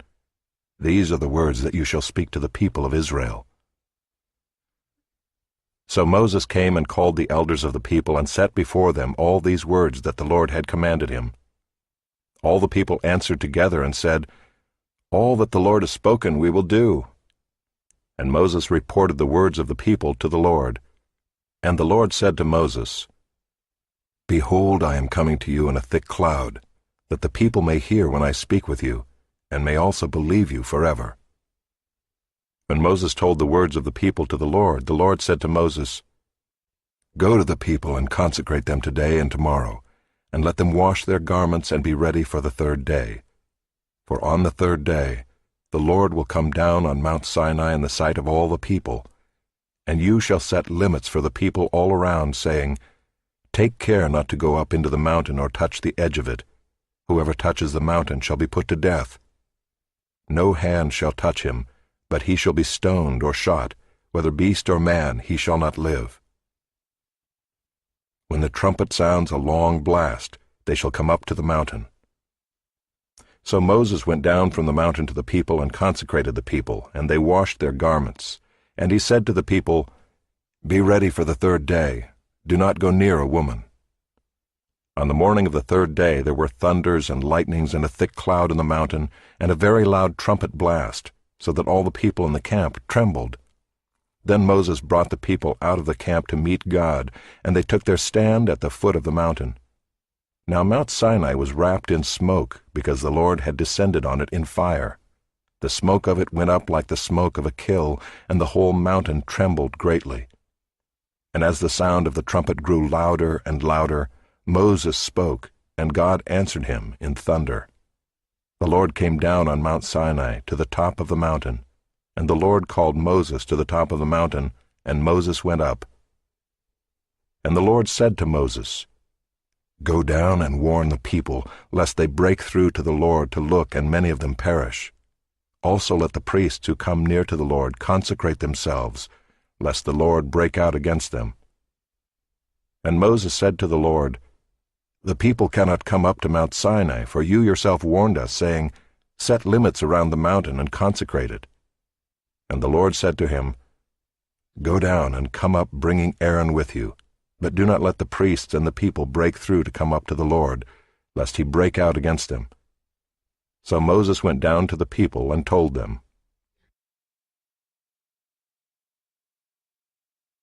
Chapter 20. And God spoke all these words, saying, "I am the Lord your God who brought you out of the land of Egypt, out of the house of slavery. You shall have no other gods before me. You shall not make for yourself a carved image, or any likeness of anything that is in heaven above, or that is in the earth beneath, or that is in the water under the earth. You shall not bow down to them or serve them, for I, the Lord your God, am a jealous God, visiting the iniquity of the fathers on the children to the third and the fourth generation of those who hate me, but showing steadfast love to thousands of those who love me and keep my commandments. You shall not take the name of the Lord your God in vain, for the Lord will not hold him guiltless who takes his name in vain. Remember the Sabbath day, to keep it holy. 6 days you shall labor, and do all your work, but the seventh day is a Sabbath to the Lord your God. On it you shall not do any work, you or your son or your daughter, your male servant or your female servant, or your livestock, or the sojourner who is within your gates. For in 6 days the Lord made heaven and earth, the sea and all that is in them, and rested on the seventh day. Therefore the Lord blessed the Sabbath day and made it holy. Honor your father and your mother, that your days may be long in the land that the Lord your God is giving you. You shall not murder. You shall not commit adultery. You shall not steal. You shall not bear false witness against your neighbor. You shall not covet your neighbor's house. You shall not covet your neighbor's wife, or his male servant, or his female servant, or his ox, or his donkey, or anything that is your neighbor's. Now when all the people saw the thunder and the flashes of lightning and the sound of the trumpet and the mountain smoking, the people were afraid and trembled, and they stood far off and said to Moses, You speak to us, and we will listen, but do not let God speak to us, lest we die. Moses said to the people, Do not fear, for God has come to test you, that the fear of him may be before you, that you may not sin. The people stood far off, while Moses drew near to the thick darkness where God was. And the Lord said to Moses, Thus you shall say to the people of Israel, You have seen for yourselves that I have talked with you from heaven. You shall not make gods of silver to be with me, nor shall you make for yourselves gods of gold. An altar of earth you shall make for me, and sacrifice on it your burnt offerings and your peace offerings, your sheep and your oxen. In every place where I cause my name to be remembered, I will come to you and bless you. If you make me an altar of stone, you shall not build it of hewn stones. For if you wield your tool on it, you profane it. And you shall not go up by steps to my altar, that your nakedness be not exposed on it. Chapter 21. Now these are the rules that you shall set before them. When you buy a Hebrew slave, he shall serve 6 years, and in the 7th he shall go out free for nothing. If he comes in single, he shall go out single. If he comes in married, then his wife shall go out with him. If his master gives him a wife, and she bears him sons or daughters, the wife and her children shall be her master's, and he shall go out alone. But if the slave plainly says, I love my master, my wife, and my children, I will not go out free, then his master shall bring him to God, and he shall bring him to the door or the doorpost, and his master shall bore his ear through with an awl, and he shall be his slave forever. When a man sells his daughter as a slave, she shall not go out as the male slaves do. If she does not please her master, who has designated her for himself, then he shall let her be redeemed. He shall have no right to sell her to a foreign people, since he has broken faith with her. If he designates her for his son, he shall deal with her as with a daughter. If he takes another wife to himself, he shall not diminish her food, her clothing, or her marital rights. And if he does not do these 3 things for her, she shall go out for nothing without payment of money. Whoever strikes a man so that he dies shall be put to death. But if he did not lie in wait for him, but God let him fall into his hand, then I will appoint for you a place to which he may flee. But if a man willfully attacks another to kill him by cunning, you shall take him from my altar, that he may die. Whoever strikes his father or his mother shall be put to death. Whoever steals a man and sells him, and anyone found in possession of him shall be put to death. Whoever curses his father or his mother shall be put to death. When men quarrel and one strikes the other with a stone or with his fist, and the man does not die but takes to his bed, then if the man rises again and walks outdoors with his staff, he who struck him shall be clear. Only he shall pay for the loss of his time, and shall have him thoroughly healed. When a man strikes his slave, male or female, with a rod, and the slave dies under his hand, he shall be avenged. But if the slave survives a day or 2, he is not to be avenged, for the slave is his money. When men strive together and hit a pregnant woman, so that her children come out, but there is no harm, the one who hit her shall surely be fined, as the woman's husband shall impose on him, and he shall pay as the judges determine. But if there is harm, then you shall pay life for life, eye for eye, tooth for tooth, hand for hand, foot for foot, burn for burn, wound for wound, stripe for stripe. When a man strikes the eye of his slave, male or female, and destroys it, he shall let the slave go free because of his eye. If he knocks out the tooth of his slave, male or female, he shall let the slave go free because of his tooth. When an ox gores a man or a woman to death, the ox shall be stoned, and its flesh shall not be eaten, but the owner of the ox shall not be liable. But if the ox has been accustomed to gore in the past, and its owner has been warned but has not kept it in, and it kills a man or a woman, the ox shall be stoned, and its owner also shall be put to death. If a ransom is imposed on him, then he shall give for the redemption of his life whatever is imposed on him. If it gores a man's son or daughter, he shall be dealt with according to the same rule. If the ox gores a slave, male or female, the owner shall give to their master 30 shekels of silver, and the ox shall be stoned. When a man opens a pit, or when a man digs a pit and does not cover it, and an ox or a donkey falls into it, the owner of the pit shall make restoration. He shall give money to its owner, and the dead beast shall be his. When one man's ox butts another so that it dies, then they shall sell the live ox and share its price, and the dead beast also they shall share. Or if it is known that the ox has been accustomed to gore in the past, and its owner has not kept it in, he shall repay ox for ox, and the dead beast shall be his. Chapter 22. If a man steals an ox or a sheep, and kills it or sells it, he shall repay 5 oxen for an ox, and 4 sheep for a sheep. If a thief is found breaking in and is struck so that he dies, there shall be no blood guilt for him.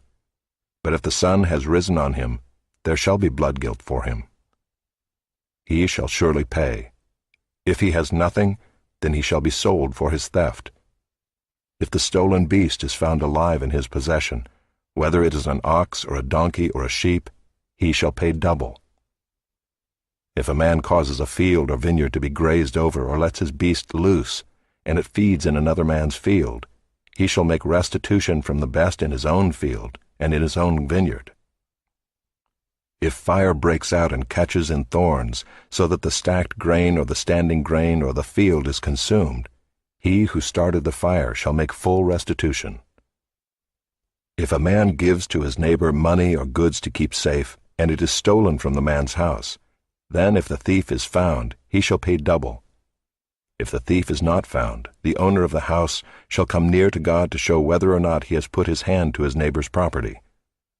For every breach of trust, whether it is for an ox, for a donkey, for a sheep, for a cloak, or for any kind of lost thing, of which one says, "This is it," the case of both parties shall come before God. The one whom God condemns shall pay double to his neighbor. If a man gives to his neighbor a donkey or an ox or a sheep or any beast to keep safe, and it dies or is injured or is driven away without anyone seeing it, an oath by the Lord shall be between them both to see whether or not he has put his hand to his neighbor's property. The owner shall accept the oath, and he shall not make restitution. But if it is stolen from him, he shall make restitution to its owner. If it is torn by beasts, let him bring it as evidence. He shall not make restitution for what has been torn. If a man borrows anything of his neighbor, and it is injured or dies, the owner not being with it, he shall make full restitution. If the owner was with it, he shall not make restitution. If it was hired, it came for its hiring fee.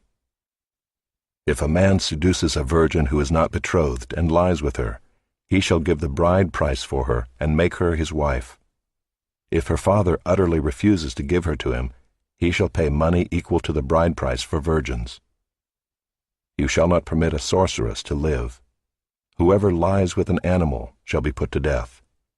Whoever sacrifices to any god other than the Lord alone shall be devoted to destruction. You shall not wrong a sojourner or oppress him, for you were sojourners in the land of Egypt. You shall not mistreat any widow or fatherless child. If you do mistreat them and they cry out to me, I will surely hear their cry, and my wrath will burn, and I will kill you with the sword, and your wives shall become widows and your children fatherless. If you lend money to any of my people with you who is poor, you shall not be like a moneylender to him, and you shall not exact interest from him. If ever you take your neighbor's cloak in pledge, you shall return it to him before the sun goes down, for that is his only covering, and it is his cloak for his body. In what else shall he sleep? And if he cries to me, I will hear, for I am compassionate. You shall not revile God, nor curse a ruler of your people. You shall not delay to offer from the fullness of your harvest and from the outflow of your presses. The firstborn of your sons you shall give to me. You shall do the same with your oxen and with your sheep. 7 days it shall be with its mother. On the 8th day you shall give it to me. You shall be consecrated to me. Therefore you shall not eat any flesh that is torn by beasts in the field. You shall throw it to the dogs. Chapter 23. You shall not spread a false report. You shall not join hands with a wicked man to be a malicious witness.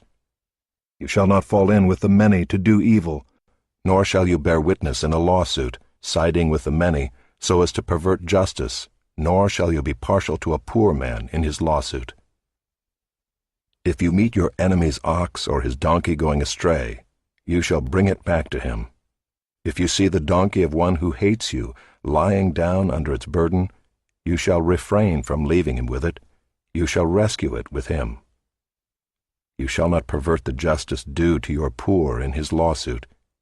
Keep far from a false charge, and do not kill the innocent and righteous, for I will not acquit the wicked. And you shall take no bribe, for a bribe blinds the clear-sighted and subverts the cause of those who are in the right. You shall not oppress a sojourner. You know the heart of a sojourner, for you were sojourners in the land of Egypt. For 6 years you shall sow your land and gather in its yield, but the 7th year you shall let it rest and lie fallow, that the poor of your people may eat, and what they leave the beasts of the field may eat. You shall do likewise with your vineyard and with your olive orchard. 6 days you shall do your work, but on the 7th day you shall rest, that your ox and your donkey may have rest, and the son of your servant woman and the alien may be refreshed. Pay attention to all that I have said to you, and make no mention of the names of other gods, nor let it be heard on your lips. 3 times in the year you shall keep a feast to me. You shall keep the feast of unleavened bread. As I commanded you, you shall eat unleavened bread for 7 days at the appointed time in the month of Abib. For in it you came out of Egypt. None shall appear before me empty-handed. You shall keep the feast of harvest, of the firstfruits of your labor, of what you sow in the field. You shall keep the feast of ingathering at the end of the year, when you gather in from the field the fruit of your labor. 3 times in the year shall all your males appear before the Lord God.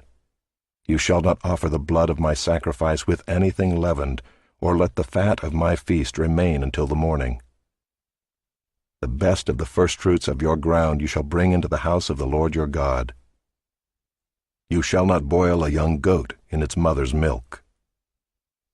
Behold, I send an angel before you to guard you on the way, and to bring you to the place that I have prepared.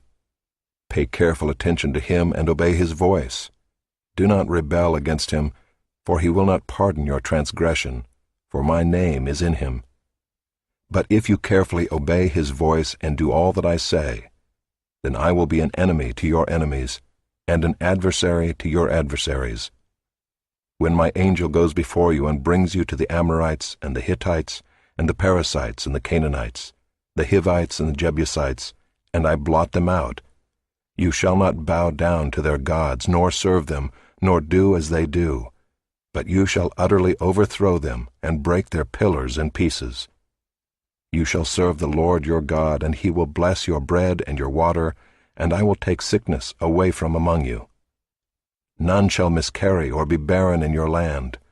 I will fulfill the number of your days. I will send my terror before you, and will throw into confusion all the people against whom you shall come. And I will make all your enemies turn their backs to you. And I will send hornets before you, which shall drive out the Hivites, the Canaanites, and the Hittites from before you. I will not drive them out from before you in 1 year, lest the land become desolate and the wild beasts multiply against you. Little by little I will drive them out from before you, until you have increased and possessed the land. And I will set your border from the Red Sea to the Sea of the Philistines, and from the wilderness to the Euphrates. For I will give the inhabitants of the land into your hand, and you shall drive them out before you. You shall make no covenant with them and their gods. They shall not dwell in your land, lest they make you sin against me. For if you serve their gods, it will surely be a snare to you. Chapter 24. Then he said to Moses, Come up to the Lord, you and Aaron, Nadab and Abihu, and 70 of the elders of Israel, and worship from afar. Moses alone shall come near to the Lord, but the others shall not come near, and the people shall not come up with him. Moses came and told the people all the words of the Lord and all the rules. And all the people answered with one voice and said, All the words that the Lord has spoken we will do. And Moses wrote down all the words of the Lord. He rose early in the morning and built an altar at the foot of the mountain, and 12 pillars according to the 12 tribes of Israel. And he sent young men of the people of Israel, who offered burnt offerings and sacrificed peace offerings of oxen to the Lord. And Moses took half of the blood and put it in basins, and half of the blood he threw against the altar. Then he took the book of the covenant and read it in the hearing of the people. And they said, All that the Lord has spoken we will do, and we will be obedient. And Moses took the blood and threw it on the people and said, Behold the blood of the covenant that the Lord has made with you in accordance with all these words. Then Moses and Aaron, Nadab and Abihu, and 70 of the elders of Israel went up, and they saw the God of Israel. There was under his feet as it were a pavement of sapphire stone, like the very heaven for clearness. And he did not lay his hand on the chief men of the people of Israel. They beheld God, and ate and drank. The Lord said to Moses, Come up to me on the mountain and wait there, that I may give you the tablets of stone, with the law and the commandment which I have written for their instruction. So Moses rose with his assistant Joshua, and Moses went up into the mountain of God. And he said to the elders, Wait here for us until we return to you. And behold, Aaron and Hur are with you. Whoever has a dispute, let him go to them. So Moses went up on the mountain, and the cloud covered the mountain. The glory of the Lord dwelt on Mount Sinai, and the cloud covered it 6 days. And on the 7th day he called to Moses out of the midst of the cloud. Now the appearance of the glory of the Lord was like a devouring fire on the top of the mountain in the sight of the people of Israel. Moses entered the cloud and went up on the mountain. And Moses was on the mountain 40 days and 40 nights.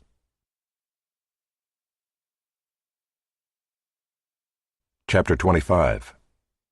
The Lord said to Moses, Speak to the people of Israel, that they take for me a contribution. From every man whose heart moves him, you shall receive the contribution from me. And this is the contribution that you shall receive from them: gold, silver, and bronze, blue and purple and scarlet yarns, and fine twined linen, goat's hair, tanned ram skins, goat skins, acacia wood, oil for the lamps, spices for the anointing oil and for the fragrant incense, onyx stones, and stones for setting, for the ephod and for the breastpiece. And let them make me a sanctuary, that I may dwell in their midst, exactly as I show you concerning the pattern of the tabernacle, and of all its furniture, so you shall make it. They shall make an ark of acacia wood. 2 cubits and a half shall be its length, 1 cubit and a half its breadth, and 1 cubit and a half its height. You shall overlay it with pure gold, inside and outside shall you overlay it, and you shall make on it a molding of gold around it. You shall cast 4 rings of gold for it, and put them on its 4 feet, 2 rings on the one side of it, and 2 rings on the other side of it. You shall make poles of acacia wood, and overlay them with gold. And you shall put the poles into the rings on the sides of the ark, to carry the ark by them. The poles shall remain in the rings of the ark, they shall not be taken from it. And you shall put into the ark the testimony that I shall give you. You shall make a mercy seat of pure gold. 2 cubits and a half shall be its length, and 1 cubit and a half its breadth. And you shall make 2 cherubim of gold, of hammered work shall you make them on the 2 ends of the mercy seat. Make 1 cherub on the one end, and 1 cherub on the other end. Of one piece with the mercy seat shall you make the cherubim on its 2 ends. The cherubim shall spread out their wings above, overshadowing the mercy seat with their wings, their faces one to another. Toward the mercy seat shall the faces of the cherubim be. And you shall put the mercy seat on the top of the ark, and in the ark you shall put the testimony that I shall give you. There I will meet with you, and from above the mercy seat, from between the 2 cherubim that are on the ark of the testimony, I will speak with you about all that I will give you in commandment for the people of Israel. You shall make a table of acacia wood. 2 cubits shall be its length, 1 cubit its breadth, and 1 cubit and a half its height. You shall overlay it with pure gold, and make a molding of gold around it. And you shall make a rim around it, a handbreadth wide, and a molding of gold around the rim. And you shall make for it 4 rings of gold, and fasten the rings to the 4 corners at its 4 legs. Close to the frame the rings shall lie, as holders for the poles to carry the table. You shall make the poles of acacia wood, and overlay them with gold, and the table shall be carried with these. And you shall make its plates and dishes for incense, and its flagons and bowls with which to pour drink offerings. You shall make them of pure gold. And you shall set the bread of the presence on the table before me regularly.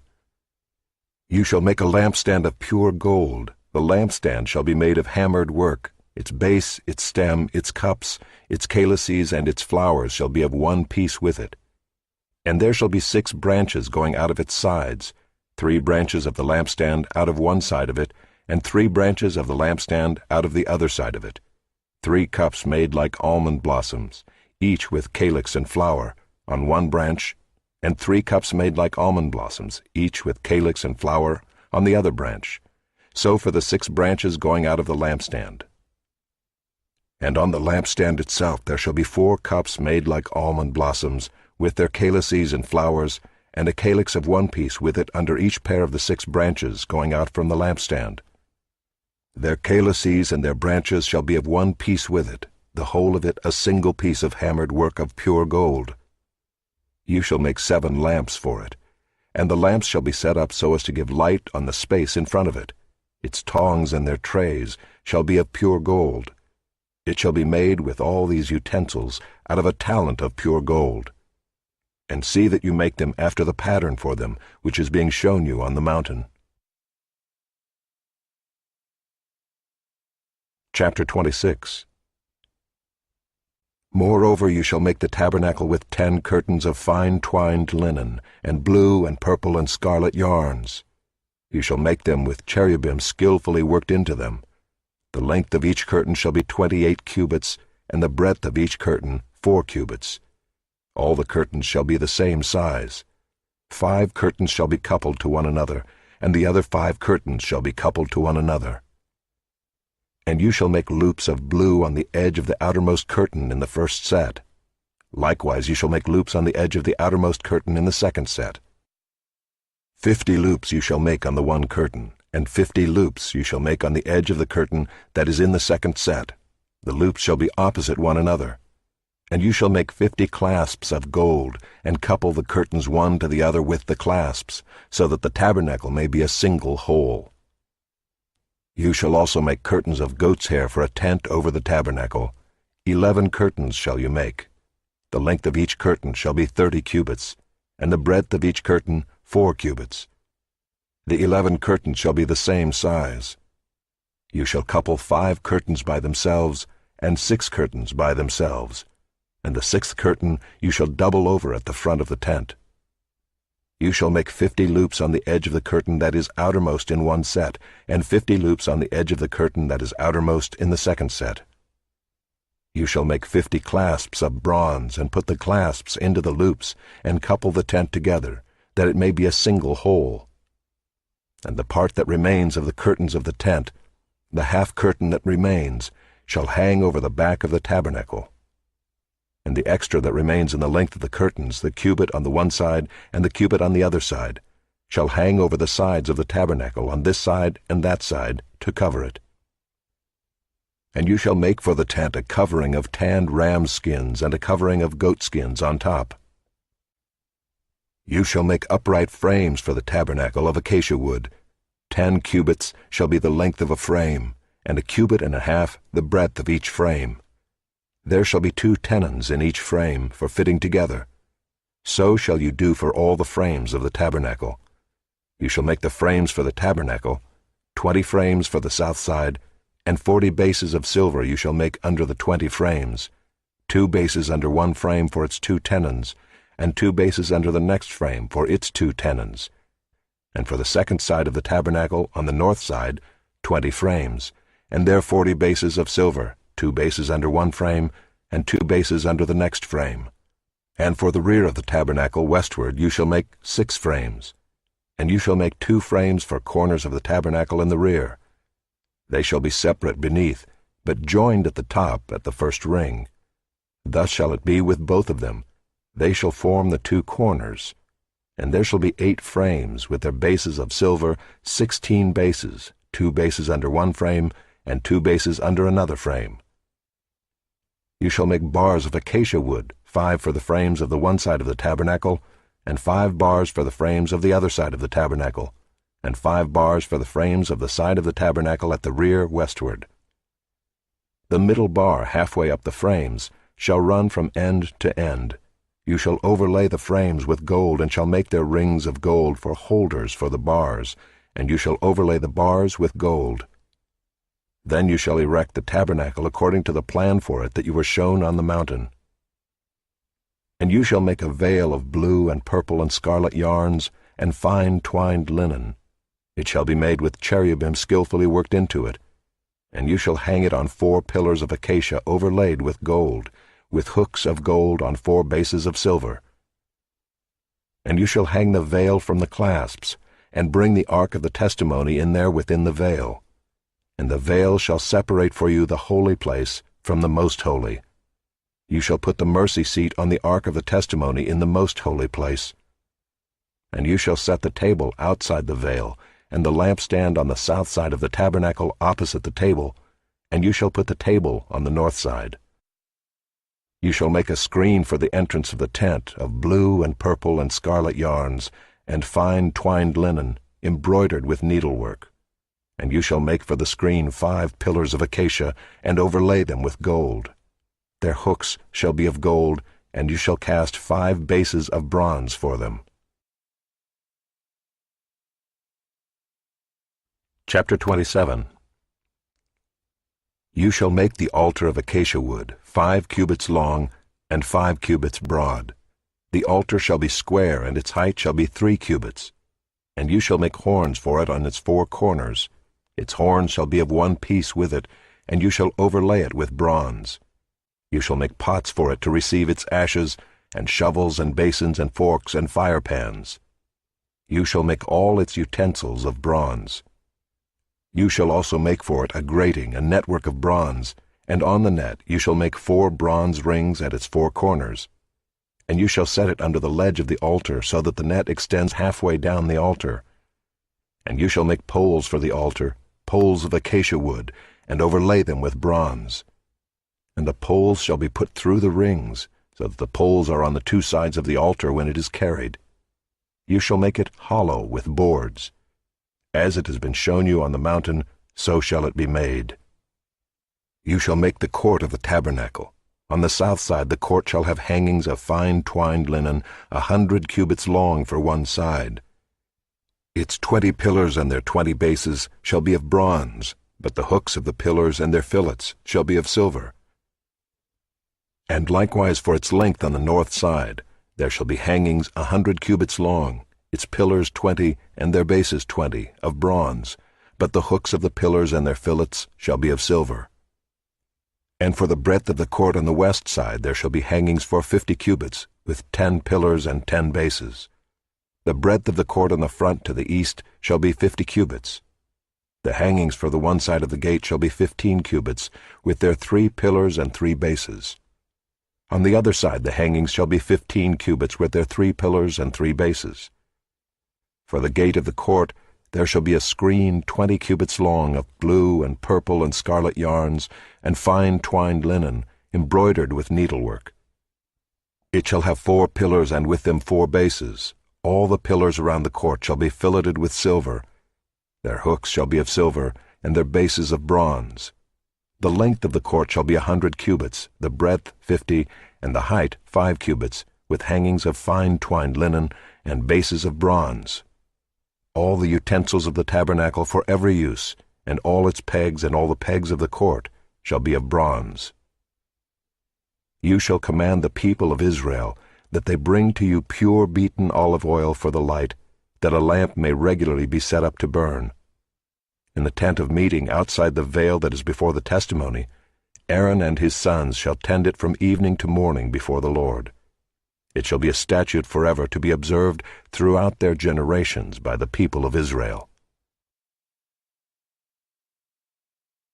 Chapter 28. Then bring near to you Aaron your brother and his sons with him from among the people of Israel, to serve me as priests, Aaron and Aaron's sons, Nadab and Abihu, Eleazar and Ithamar. And you shall make holy garments for Aaron your brother, for glory and for beauty. You shall speak to all the skillful, whom I have filled with a spirit of skill, that they make Aaron's garments to consecrate him for my priesthood. These are the garments that they shall make: a breastpiece, an ephod, a robe, a coat of checker work, a turban, and a sash. They shall make holy garments for Aaron your brother and his sons to serve me as priests. They shall receive gold, blue, and purple, and scarlet yarns, and fine twined linen. And they shall make the ephod of gold, of blue, and purple, and scarlet yarns, and of fine twined linen, skillfully worked. It shall have 2 shoulder pieces attached to its 2 edges, so that it may be joined together. And the skillfully woven band on it shall be made like it, and be of one piece with it, of gold, blue, and purple, and scarlet yarns, and fine twined linen. You shall take 2 onyx stones and engrave on them the names of the sons of Israel, 6 of their names on the one stone, and the names of the remaining 6 on the other stone, in the order of their birth. As a jeweler engraves signets, so shall you engrave the 2 stones with the names of the sons of Israel. You shall enclose them in settings of gold filigree, and you shall set the 2 stones on the shoulder pieces of the ephod as stones of remembrance for the sons of Israel. And Aaron shall bear their names before the Lord on his 2 shoulders for remembrance. You shall make settings of gold filigree and 2 chains of pure gold, twisted like cords, and you shall attach the corded chains to the settings. You shall make a breastpiece of judgment in skilled work. In the style of the ephod you shall make it, of gold, blue, and purple, and scarlet yarns, and fine twined linen shall you make it. It shall be square and doubled, a span its length, and a span its breadth. You shall set in it 4 rows of stones. A row of sardius, topaz, and carbuncle shall be the first row, and the second row an emerald, a sapphire, and a diamond, and the third row a jacinth, an agate, and an amethyst, and the 4th row a beryl, an onyx, and a jasper. They shall be set in gold filigree. There shall be 12 stones with their names according to the names of the sons of Israel. They shall be like signets, each engraved with its name for the 12 tribes. You shall make for the breastpiece twisted chains like cords of pure gold. And you shall make for the breastpiece 2 rings of gold, and put the 2 rings on the 2 edges of the breastpiece. And you shall put the 2 cords of gold in the 2 rings at the edges of the breastpiece. The 2 ends of the 2 cords you shall attach to the 2 settings of filigree, and so attach it in front to the shoulder pieces of the ephod. You shall make 2 rings of gold, and put them at the 2 ends of the breastpiece, on its inside edge next to the ephod. And you shall make 2 rings of gold, and attach them in front to the lower part of the 2 shoulder pieces of the ephod, at its seam above the skillfully woven band of the ephod. And they shall bind the breastpiece by its rings to the rings of the ephod with a lace of blue, so that it may lie on the skillfully woven band of the ephod, so that the breastpiece shall not come loose from the ephod. So Aaron shall bear the names of the sons of Israel in the breastpiece of judgment on his heart, when he goes into the holy place, to bring them to regular remembrance before the Lord. And in the breastpiece of judgment you shall put the Urim and the Thummim, and they shall be on Aaron's heart when he goes in before the Lord. Thus Aaron shall bear the judgment of the people of Israel on his heart before the Lord regularly. You shall make the robe of the ephod all of blue. It shall have an opening for the head in the middle of it, with a woven binding around the opening, like the opening in a garment, so that it may not tear. On its hem you shall make pomegranates of blue and purple and scarlet yarns, around its hem with bells of gold between them, a golden bell and a pomegranate, a golden bell and a pomegranate, around the hem of the robe. And it shall be on Aaron when he ministers, and its sound shall be heard when he goes into the holy place before the Lord, and when he comes out, so that he does not die. You shall make a plate of pure gold, and engrave on it, like the engraving of a signet, holy to the Lord. And you shall fasten it on the turban by a cord of blue. It shall be on the front of the turban. It shall be on Aaron's forehead, and Aaron shall bear any guilt from the holy things that the people of Israel consecrate as their holy gifts. It shall regularly be on his forehead, that they may be accepted before the Lord. You shall weave the coat in checker work of fine linen, and you shall make a turban of fine linen, and you shall make a sash embroidered with needlework. For Aaron's sons you shall make coats and sashes and caps. You shall make them for glory and beauty. And you shall put them on Aaron your brother and on his sons with him, and shall anoint them and ordain them and consecrate them, that they may serve me as priests. You shall make for them linen undergarments to cover their naked flesh. They shall reach from the hips to the thighs, and they shall be on Aaron and on his sons when they go into the tent of meeting, or when they come near the altar to minister in the holy place, lest they bear guilt and die. This shall be a statute forever for him and for his offspring after him. Chapter 29. Now this is what you shall do to them, to consecrate them, that they may serve me as priests. Take 1 bull of the herd and 2 rams without blemish, and unleavened bread, unleavened cakes mixed with oil, and unleavened wafers smeared with oil. You shall make them of fine wheat flour. You shall put them in 1 basket, and bring them in the basket, and bring the bull and the 2 rams. You shall bring Aaron and his sons to the entrance of the tent of meeting, and wash them with water. Then you shall take the garments, and put on Aaron the coat and the robe of the ephod and the breastpiece, and gird him with the skillfully woven band of the ephod. And you shall set the turban on his head, and put the holy crown on the turban. You shall take the anointing oil, and pour it on his head, and anoint him.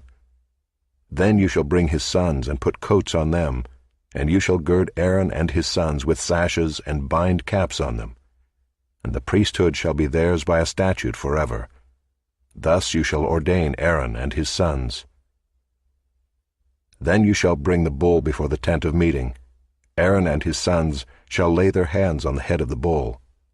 Then you shall kill the bull before the Lord at the entrance of the tent of meeting, and shall take part of the blood of the bull, and put it on the horns of the altar with your finger, and the rest of the blood you shall pour out at the base of the altar.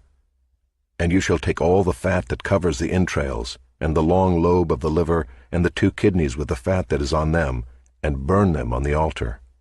But the flesh of the bull and its skin and its dung you shall burn with fire outside the camp.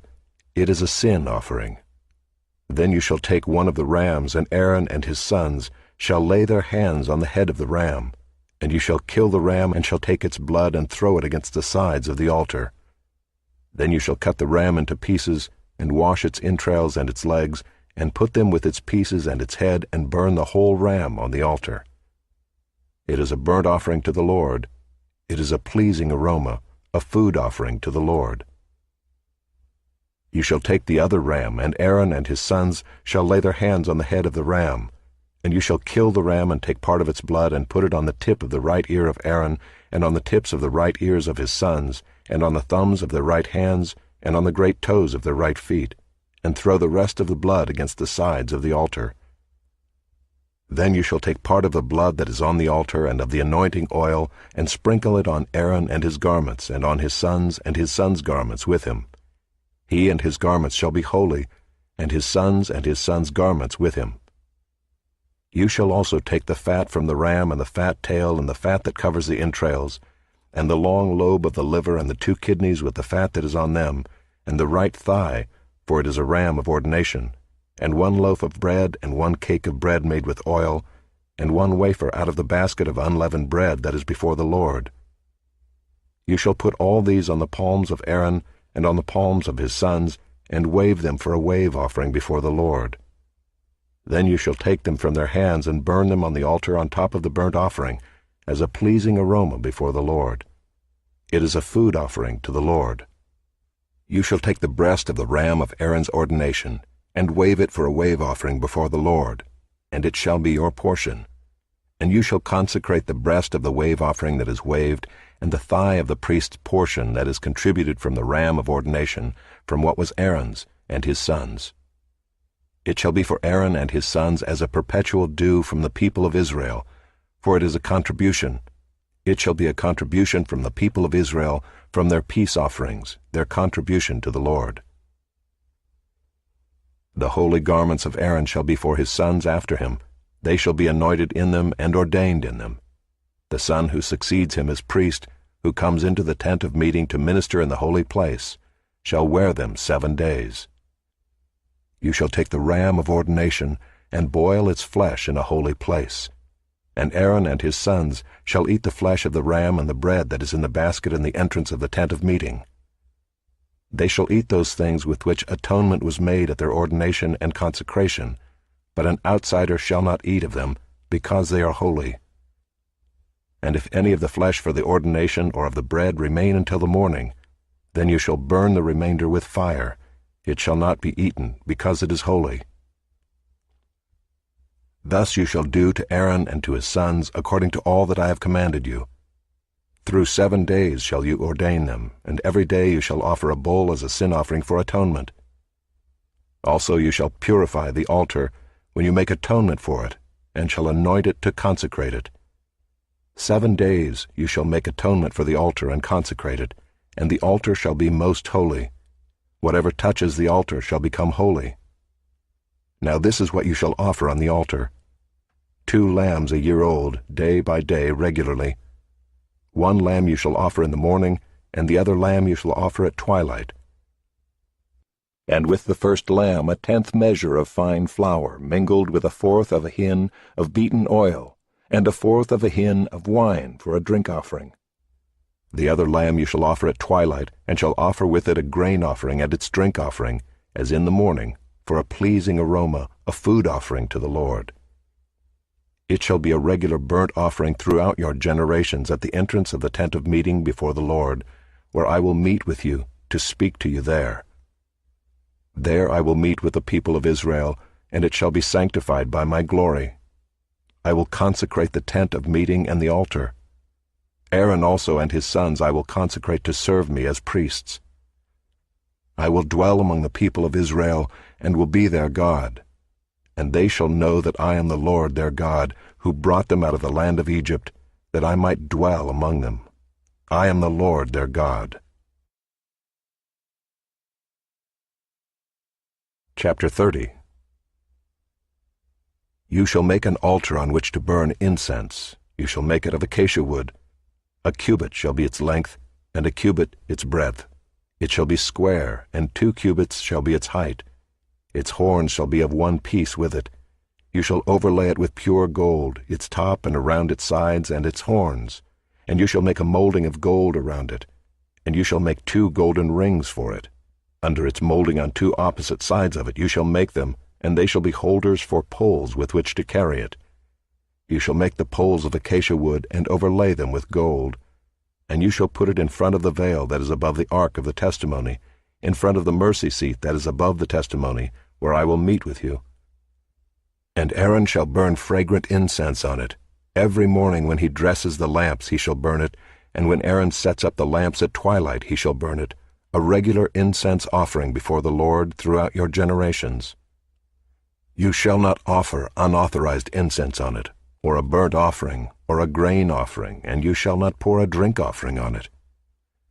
Aaron shall make atonement on its horns once a year. With the blood of the sin offering of atonement he shall make atonement for it once in the year throughout your generations. It is most holy to the Lord. The Lord said to Moses, When you take the census of the people of Israel, then each shall give a ransom for his life to the Lord when you number them, that there be no plague among them when you number them. Each one who is numbered in the census shall give this, half a shekel, according to the shekel of the sanctuary. The shekel is 20 gerahs, half a shekel as an offering to the Lord. Everyone who is numbered in the census, from 20 years old and upward, shall give the Lord's offering. The rich shall not give more, and the poor shall not give less, than the half shekel, when you give the Lord's offering to make atonement for your lives. You shall take the atonement money from the people of Israel, and shall give it for the service of the tent of meeting, that it may bring the people of Israel to remembrance before the Lord, so as to make atonement for your lives. The Lord said to Moses, You shall also make a basin of bronze with its stand of bronze for washing. You shall put it between the tent of meeting and the altar, and you shall put water in it, with which Aaron and his sons shall wash their hands and their feet. When they go into the tent of meeting, or when they come near the altar to minister, to burn a food offering to the Lord, they shall wash with water, so that they may not die. They shall wash their hands and their feet, so that they may not die. It shall be a statute forever to them, even to him and to his offspring throughout their generations. The Lord said to Moses, Take the finest spices, of liquid myrrh 500 shekels, and of sweet-smelling cinnamon half as much, that is 250, and 250 of aromatic cane, and 500 of cassia, according to the shekel of the sanctuary, and a hin of olive oil. And you shall make of these a sacred anointing oil blended as by the perfumer. It shall be a holy anointing oil. With it you shall anoint the tent of meeting and the ark of the testimony, and the table and all its utensils, and the lampstand and its utensils, and the altar of incense, and the altar of burnt offering with all its utensils, and the basin and its stand. You shall consecrate them, that they may be most holy. Whatever touches them will become holy. You shall anoint Aaron and his sons, and consecrate them, that they may serve me as priests. And you shall say to the people of Israel, This shall be my holy anointing oil throughout your generations. It shall not be poured on the body of an ordinary person, and you shall make no other like it in composition. It is holy, and it shall be holy to you. Whoever compounds any like it, or whoever puts any of it on an outsider, shall be cut off from his people. The Lord said to Moses, Take sweet spices, stacte and onycha and galbanum, sweet spices with pure frankincense, of each there shall be an equal part, and make an incense blended as by the perfumer, seasoned with salt, pure and holy. You shall beat some of it very small, and put part of it before the testimony in the tent of meeting, where I shall meet with you. It shall be most holy for you. And the incense that you shall make according to its composition you shall not make for yourselves. It shall be for you holy to the Lord. Whoever makes any like it to use as perfume shall be cut off from his people. Chapter 31. The Lord said to Moses, See, I have called by my name Bezalel the son of Uri, son of Hur, of the tribe of Judah, and I have filled him with the Spirit of God, with ability and intelligence, with knowledge and all craftsmanship, to devise artistic designs, to work in gold, silver, and bronze, in cutting stones for setting, and in carving wood, to work in every craft. And behold, I have appointed with him Aholiab, the son of Ahisamach, of the tribe of Dan. And I have given to all able men ability, that they may make all that I have commanded you, the tent of meeting and the ark of the testimony, and the mercy seat that is on it, and all the furnishings of the tent, the table and its utensils, and the pure lampstand with all its utensils, and the altar of incense, and the altar of burnt offering with all its utensils, and the basin and its stand, and the finely worked garments, the holy garments for Aaron the priest, and the garments of his sons, for their service as priests, and the anointing oil, and the fragrant incense for the holy place. According to all that I have commanded you, they shall do. And the Lord said to Moses, You are to speak to the people of Israel and say, Above all you shall keep my Sabbaths, for this is a sign between me and you throughout your generations, that you may know that I, the Lord, sanctify you. You shall keep the Sabbath, because it is holy for you. Everyone who profanes it shall be put to death. Whoever does any work on it, that soul shall be cut off from among his people. 6 days shall work be done, but the 7th day is a Sabbath of solemn rest, holy to the Lord. Whoever does any work on the Sabbath day shall be put to death. Therefore the people of Israel shall keep the Sabbath, observing the Sabbath throughout their generations as a covenant forever. It is a sign forever between me and the people of Israel, that in 6 days the Lord made heaven and earth, and on the 7th day he rested and was refreshed. And he gave to Moses, when he had finished speaking with him on Mount Sinai, the 2 tablets of the testimony, tablets of stone written with the finger of God. Chapter 32. When the people saw that Moses delayed to come down from the mountain, the people gathered themselves together to Aaron and said to him, Up, make us gods who shall go before us. As for this Moses, the man who brought us up out of the land of Egypt, we do not know what has become of him. So Aaron said to them, Take off the rings of gold that are in the ears of your wives, your sons, and your daughters, and bring them to me. So all the people took off the rings of gold that were in their ears and brought them to Aaron, and he received the gold from their hand and fashioned it with a graving tool and made a golden calf. And they said, These are your gods, O Israel, who brought you up out of the land of Egypt. When Aaron saw this, he built an altar before it, and Aaron made a proclamation and said, Tomorrow shall be a feast to the Lord. And they rose up early the next day and offered burnt offerings and brought peace offerings. And the people sat down to eat and drink and rose up to play. And the Lord said to Moses, Go down, for your people whom you brought up out of the land of Egypt have corrupted themselves. They have turned aside quickly out of the way that I commanded them. They have made for themselves a golden calf, and have worshipped it, and sacrificed to it, and said, These are your gods, O Israel, who brought you up out of the land of Egypt. And the Lord said to Moses, I have seen this people, and behold, it is a stiff-necked people. Now therefore let me alone, that my wrath may burn hot against them, and I may consume them, in order that I may make a great nation of you. But Moses implored the Lord his God, and said, O Lord, why does your wrath burn hot against your people, whom you have brought out of the land of Egypt with great power and with a mighty hand? Why should the Egyptians say, With evil intent did he bring them out, to kill them in the mountains, and to consume them from the face of the earth? Turn from your burning anger, and relent from this disaster against your people. Remember Abraham, Isaac, and Israel your servants, to whom you swore by your own self, and said to them, I will multiply your offspring as the stars of heaven, and all this land that I have promised I will give to your offspring, and they shall inherit it forever. And the Lord relented from the disaster that he had spoken of bringing on his people. Then Moses turned and went down from the mountain with the 2 tablets of the testimony in his hand, tablets that were written on both sides. On the front and on the back they were written. The tablets were the work of God, and the writing was the writing of God, engraved on the tablets. When Joshua heard the noise of the people as they shouted, he said to Moses, There is a noise of war in the camp. But he said, It is not the sound of shouting for victory, or the sound of the cry of defeat, but the sound of singing that I hear. And as soon as he came near the camp and saw the calf and the dancing, Moses' anger burned hot, and he threw the tablets out of his hands and broke them at the foot of the mountain. He took the calf that they had made and burned it with fire and ground it to powder and scattered it on the water and made the people of Israel drink it.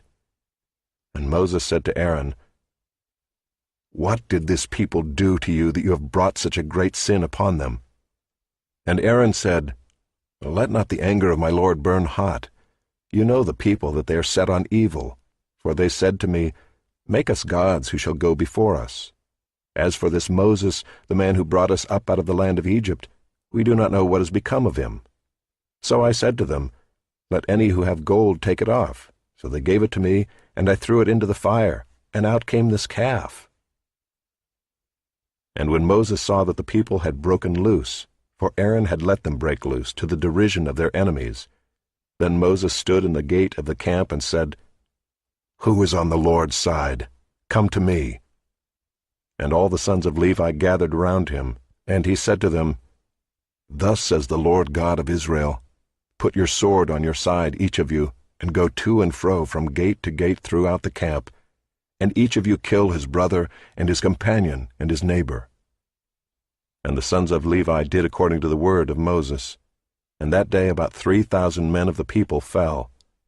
And Moses said, Today you have been ordained for the service of the Lord, each one at the cost of his son and of his brother, so that he might bestow a blessing upon you this day. The next day Moses said to the people, You have sinned a great sin, and now I will go up to the Lord. Perhaps I can make atonement for your sin. So Moses returned to the Lord and said, Alas, this people has sinned a great sin. They have made for themselves gods of gold. But now, if you will, forgive their sin, but if not, please blot me out of your book that you have written. But the Lord said to Moses, Whoever has sinned against me I will blot out of my book. But now go, lead the people to the place about which I have spoken to you. Behold, my angel shall go before you. Nevertheless, in the day when I visit, I will visit their sin upon them. Then the Lord sent a plague on the people, because they made the calf, the one that Aaron made. Chapter 33.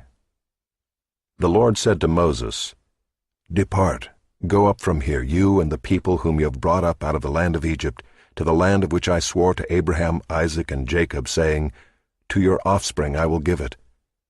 I will send an angel before you, and I will drive out the Canaanites, the Amorites, the Hittites, the Perizzites, the Hivites, and the Jebusites. Go up to a land flowing with milk and honey. But I will not go up among you, lest I consume you on the way, for you are a stiff-necked people.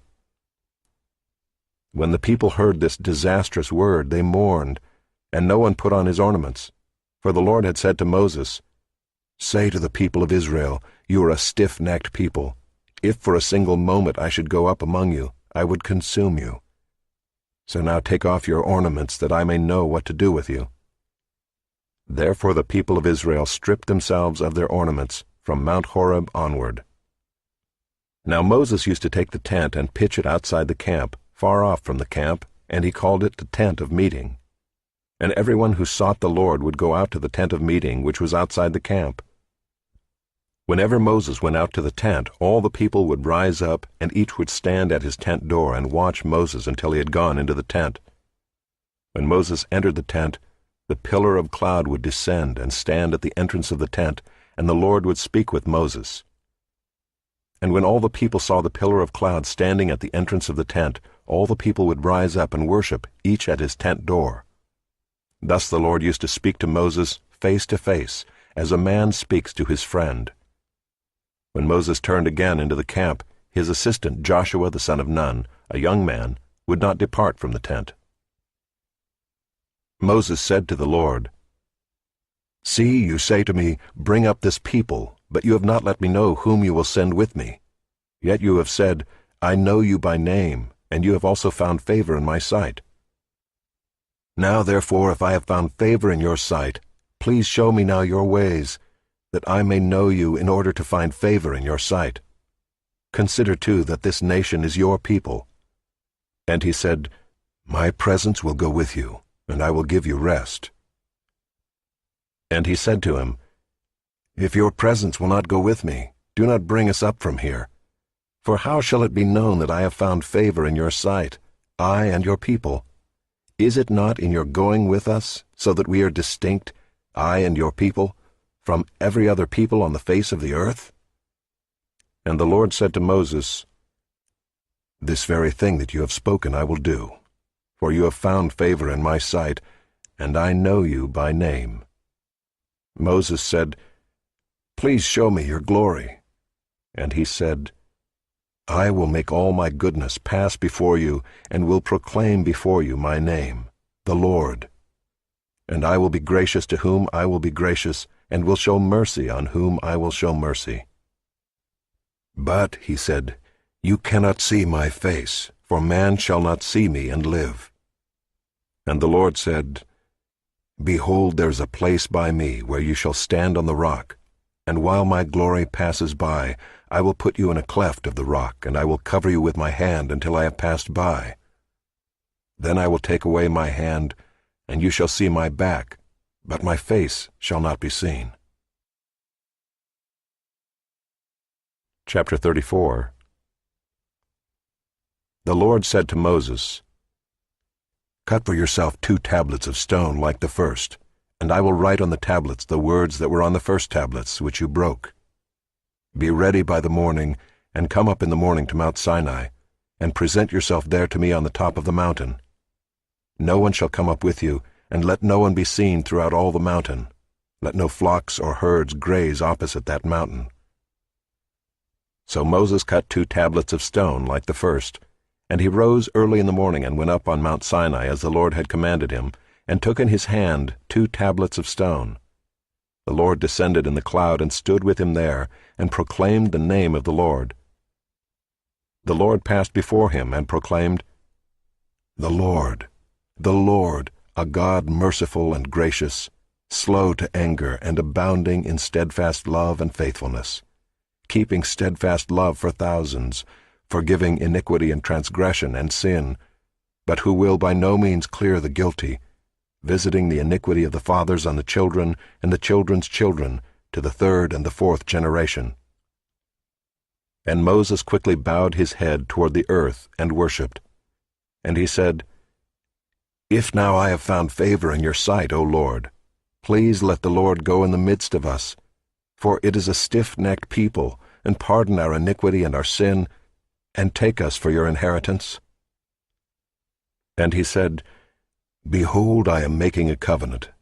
Before all your people I will do marvels, such as have not been created in all the earth or in any nation, and all the people among whom you are shall see the work of the Lord, for it is an awesome thing that I will do with you. Observe what I command you this day. Behold, I will drive out before you the Amorites, the Canaanites, the Hittites, the Perizzites, the Hivites, and the Jebusites. Take care lest you make a covenant with the inhabitants of the land to which you go, lest it become a snare in your midst. You shall tear down their altars and break their pillars, and cut down their Asherim. For you shall worship no other God, for the Lord, whose name is jealous, is a jealous God, lest you make a covenant with the inhabitants of the land, and when they whore after their gods and sacrifice to their gods, and you are invited, you eat of his sacrifice, and you take of their daughters for your sons, and their daughters whore after their gods, and make your sons whore after their gods. You shall not make for yourself any gods of cast metal. You shall keep the feast of unleavened bread. 7 days you shall eat unleavened bread, as I commanded you, at the time appointed in the month Abib, for in the month Abib you came out from Egypt. All that open the womb are mine, all your male livestock, the firstborn of cow and sheep. The firstborn of a donkey you shall redeem with a lamb, or if you will not redeem it, you shall break its neck. All the firstborn of your sons you shall redeem, and none shall appear before me empty-handed.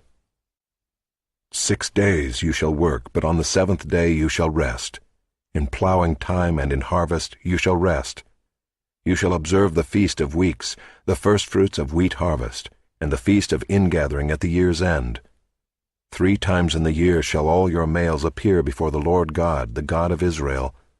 For I will cast out nations before you, and enlarge your borders. No one shall covet your land when you go up to appear before the Lord your God 3 times in the year. You shall not offer the blood of my sacrifice with anything leavened, or let the sacrifice of the feast of the Passover remain until the morning. The best of the firstfruits of your ground you shall bring to the house of the Lord your God. You shall not boil a young goat in its mother's milk. And the Lord said to Moses, Write these words, for in accordance with these words I have made a covenant with you and with Israel. So he was there with the Lord 40 days and 40 nights. He neither ate bread nor drank water, and he wrote on the tablets the words of the covenant, the 10 Commandments.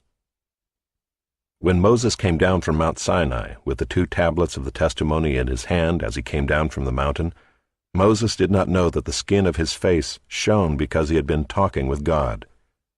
Aaron and all the people of Israel saw Moses, and behold, the skin of his face shone, and they were afraid to come near him. But Moses called to them, and Aaron and all the leaders of the congregation returned to him, and Moses talked with them. Afterward all the people of Israel came near, and he commanded them all that the Lord had spoken with him in Mount Sinai. And when Moses had finished speaking with them, he put a veil over his face. Whenever Moses went in before the Lord to speak with him, he would remove the veil until he came out. And when he came out and told the people of Israel what he was commanded, the people of Israel would see the face of Moses, that the skin of Moses' face was shining. And Moses would put the veil over his face again until he went in to speak with him. Chapter 35. Moses assembled all the congregation of the people of Israel and said to them, "These are the things that the Lord has commanded you to do. 6 days' work shall be done, but on the 7th day you shall have a Sabbath of solemn rest, holy to the Lord. Whoever does any work on it shall be put to death. You shall kindle no fire in all your dwelling places on the Sabbath day." Moses said to all the congregation of the people of Israel, "This is the thing that the Lord has commanded. Take from among you a contribution to the Lord. Whoever is of a generous heart, let him bring the Lord's contribution, gold, silver, and bronze, blue and purple and scarlet yarns, and fine twined linen, goat's hair, tanned ram skins and goat skins, acacia wood, oil for the light, spices for the anointing oil and for the fragrant incense, and onyx stones and stones for setting, for the ephod and for the breastpiece. Let every skillful craftsman among you come and make all that the Lord has commanded: the tabernacle, its tent and its covering, its hooks and its frames, its bars, its pillars and its bases, the ark with its poles, the mercy seat and the veil of the screen, the table with its poles and all its utensils, and the bread of the presence, the lampstand also for the light with its utensils and its lamps, and the oil for the light, and the altar of incense with its poles, and the anointing oil and the fragrant incense, and the screen for the door at the door of the tabernacle, the altar of burnt offering with its grating of bronze, its poles and all its utensils, the basin and its stand, the hangings of the court, its pillars and its bases, and the screen for the gate of the court, the pegs of the tabernacle and the pegs of the court and their cords, the finely worked garments for ministering in the holy place, the holy garments for Aaron the priest, and the garments of his sons for their service as priests." Then all the congregation of the people of Israel departed from the presence of Moses, and they came, everyone whose heart stirred him, and everyone whose spirit moved him, and brought the Lord's contribution to be used for the tent of meeting, and for all its service, and for the holy garments. So they came, both men and women. All who were of a willing heart brought brooches and earrings and signet rings and armlets, all sorts of gold objects, every man dedicating an offering of gold to the Lord. And everyone who possessed blue or purple or scarlet yarns or fine linen or goat's hair or tanned ram skins or goat skins brought them. Everyone who could make a contribution of silver or bronze brought it as the Lord's contribution. And everyone who possessed acacia wood of any use in the work brought it. And every skillful woman spun with her hands, and they all brought what they had spun in blue and purple and scarlet yarns and fine twined linen. All the women whose hearts stirred them to use their skill spun the goat's hair. And the leaders brought onyx stones and stones to be set for the ephod and for the breastpiece, and spices and oil for the light, and for the anointing oil, and for the fragrant incense. All the men and women, the people of Israel, whose heart moved them to bring anything for the work that the Lord had commanded by Moses to be done, brought it as a freewill offering to the Lord. Then Moses said to the people of Israel, "See, the Lord has called by name Bezalel the son of Uri, son of Hur, of the tribe of Judah, and he has filled him with the Spirit of God, with skill, with intelligence, with knowledge, and with all craftsmanship, to devise artistic designs, to work in gold and silver and bronze, in cutting stones for setting, and in carving wood, for work in every skilled craft. And he has inspired him to teach, both him and Aholiab the son of Ahisamach of the tribe of Dan. He has filled them with skill to do every sort of work done by an engraver or by a designer or by an embroiderer in blue and purple and scarlet yarns and fine twined linen, or by a weaver, by any sort of workman or skilled designer. Chapter 36. Bezalel and Aholiab and every craftsman in whom the Lord has put skill and intelligence to know how to do any work in the construction of the sanctuary shall work in accordance with all that the Lord has commanded. And Moses called Bezalel and Aholiab and every craftsman in whose mind the Lord had put skill, everyone whose heart stirred him up to come to do the work. And they received from Moses all the contribution that the people of Israel had brought for doing the work on the sanctuary. They still kept bringing him free will offerings every morning, so that all the craftsmen who were doing every sort of task on the sanctuary came, each from the task that he was doing, and said to Moses, "The people bring much more than enough for doing the work that the Lord has commanded us to do." So Moses gave command, and word was proclaimed throughout the camp, "Let no man or woman do anything more for the contribution for the sanctuary." So the people were restrained from bringing, for the material they had was sufficient to do all the work and more. And all the craftsmen among the workmen made the tabernacle with 10 curtains. They were made of fine twined linen and blue and purple and scarlet yarns, with cherubim skillfully worked. The length of each curtain was 28 cubits, and the breadth of each curtain 4 cubits. All the curtains were the same size. He coupled 5 curtains to one another, and the other 5 curtains he coupled to one another. He made loops of blue on the edge of the outermost curtain of the first set. Likewise he made them on the edge of the outermost curtain of the second set. He made 50 loops on the one curtain, and he made 50 loops on the edge of the curtain that was in the second set. The loops were opposite one another. And he made 50 clasps of gold and coupled the curtains one to the other with clasps, so that the tabernacle was a single whole. He also made curtains of goat's hair for a tent over the tabernacle. He made 11 curtains. The length of each curtain was 30 cubits, and the breadth of each curtain 4 cubits. The 11 curtains were the same size. He coupled 5 curtains by themselves, and 6 curtains by themselves. And he made 50 loops on the edge of the outermost curtain of the one set, and 50 loops on the edge of the other connecting curtain. And he made 50 clasps of bronze to couple the tent together, that it might be a single whole. And he made for the tent a covering of tanned ram skins and goat skins. Then he made the upright frames for the tabernacle of acacia wood. 10 cubits was the length of a frame, and 1.5 cubits the breadth of each frame. Each frame had 2 tenons for fitting together. He did this for all the frames of the tabernacle.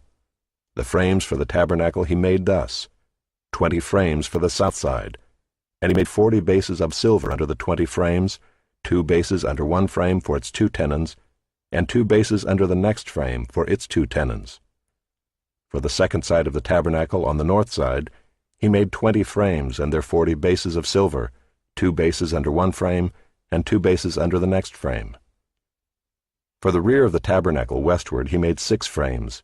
He made 2 frames for corners of the tabernacle in the rear, and they were separate beneath, but joined at the top at the first ring. He made 2 of them this way for the 2 corners. There were 8 frames with their bases of silver, 16 bases, under every frame 2 bases. He made bars of acacia wood, 5 for the frames of the one side of the tabernacle, and 5 bars for the frames of the other side of the tabernacle, and 5 bars for the frames of the tabernacle at the rear westward. And he made the middle bar to run from end to end halfway up the frames. And he overlaid the frames with gold, and made the rings of gold for holders for the bars, and overlaid the bars with gold. He made the veil of blue and purple and scarlet yarns and fine twined linen, with cherubim skillfully worked into it he made it. And for it he made 4 pillars of acacia and overlaid them with gold. Their hooks were of gold, and he cast for them 4 bases of silver. He also made a screen for the entrance of the tent of blue and purple and scarlet yarns and fine twined linen, embroidered with needlework, and its 5 pillars with their hooks. He overlaid their capitals, and their fillets were of gold, but their 5 bases were of bronze. Chapter 37. Bezalel made the ark of acacia wood. 2 cubits and a half was its length, 1 cubit and a half its breadth, and 1 cubit and a half its height. And he overlaid it with pure gold inside and outside, and made a molding of gold around it. And he cast for it 4 rings of gold for its 4 feet, 2 rings on its one side and 2 rings on its other side.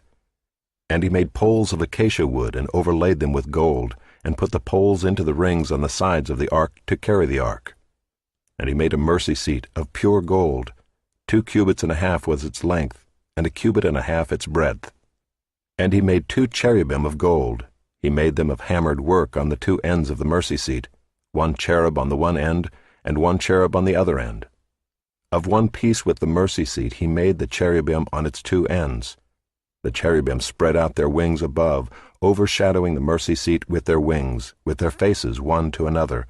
Toward the mercy seat were the faces of the cherubim. He also made the table of acacia wood. 2 cubits was its length, 1 cubit its breadth, and 1 cubit and a half its height. And he overlaid it with pure gold, and made a molding of gold around it. And he made a rim around it 1 handbreadth wide, and made a molding of gold around the rim. He cast for it 4 rings of gold, and fastened the rings to the 4 corners at its 4 legs. Close to the frame were the rings, as holders for the poles to carry the table. He made the poles of acacia wood to carry the table, and overlaid them with gold. And he made the vessels of pure gold that were to be on the table, its plates and dishes for incense, and its bowls and flagons with which to pour drink offerings. He also made the lampstand of pure gold. He made the lampstand of hammered work. Its base, its stem, its cups, its calices, and its flowers were of one piece with it. And there were 6 branches going out of its sides, 3 branches of the lampstand out of one side of it, and 3 branches of the lampstand out of the other side of it, 3 cups made like almond blossoms, each with calyx and flower on one branch, and 3 cups made like almond blossoms, each with calyx and flower on the other branch. So for the 6 branches going out of the lampstand. And on the lampstand itself were 4 cups made like almond blossoms, with their calices and flowers, and a calyx of one piece with it under each pair of the 6 branches going out of it. Their calices and their branches were of one piece with it. The whole of it was a single piece of hammered work of pure gold. And he made its 7 lamps and its tongs and its trays of pure gold. He made it and all its utensils out of a talent of pure gold. He made the altar of incense out of acacia wood. Its length was 1 cubit, and its breadth was 1 cubit. It was square, and 2 cubits was its height. Its horns were of one piece with it. He overlaid it with pure gold, its top and around its sides and its horns.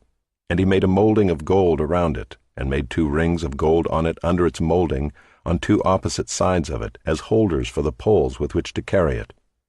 And he made the poles of acacia wood, and overlaid them with gold. He made the holy anointing oil also, and the pure fragrant incense, blended as by the perfumer. Chapter 38. He made the altar of burnt offering of acacia wood. 5 cubits was its length, and 5 cubits its breadth. It was square, and 3 cubits was its height. He made horns for it on its 4 corners. Its horns were of one piece with it, and he overlaid it with bronze. And he made all the utensils of the altar, the pots, the shovels, the basins, the forks, and the firepans. He made all its utensils of bronze. And he made for the altar a grating, a network of bronze under its ledge, extending halfway down. He cast 4 rings on the 4 corners of the bronze grating as holders for the poles. He made the poles of acacia wood, and overlaid them with bronze. And he put the poles through the rings on the sides of the altar to carry it with them. He made it hollow with boards. He made the basin of bronze and its stand of bronze from the mirrors of the ministering women, who ministered in the entrance of the tent of meeting. And he made the court. For the south side the hangings of the court were of fine twined linen, 100 cubits.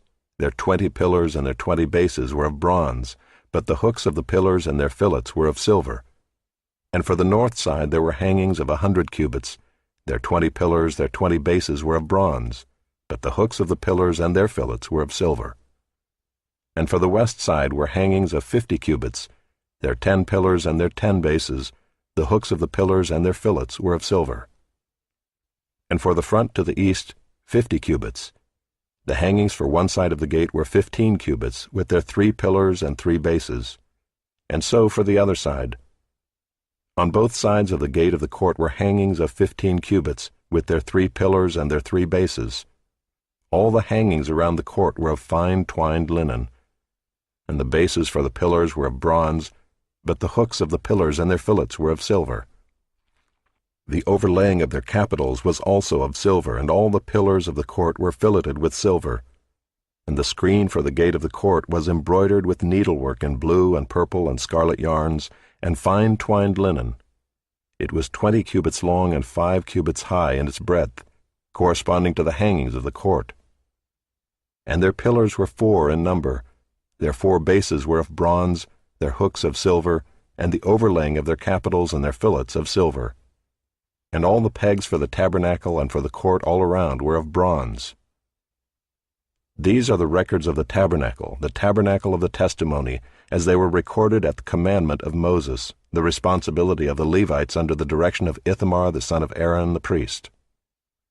Bezalel the son of Uri the son of Hur of the tribe of Judah made all that the Lord commanded Moses, and with him was Aholiab the son of Ahisamach of the tribe of Dan, an engraver and designer and embroiderer in blue and purple and scarlet yarns, and fine twined linen.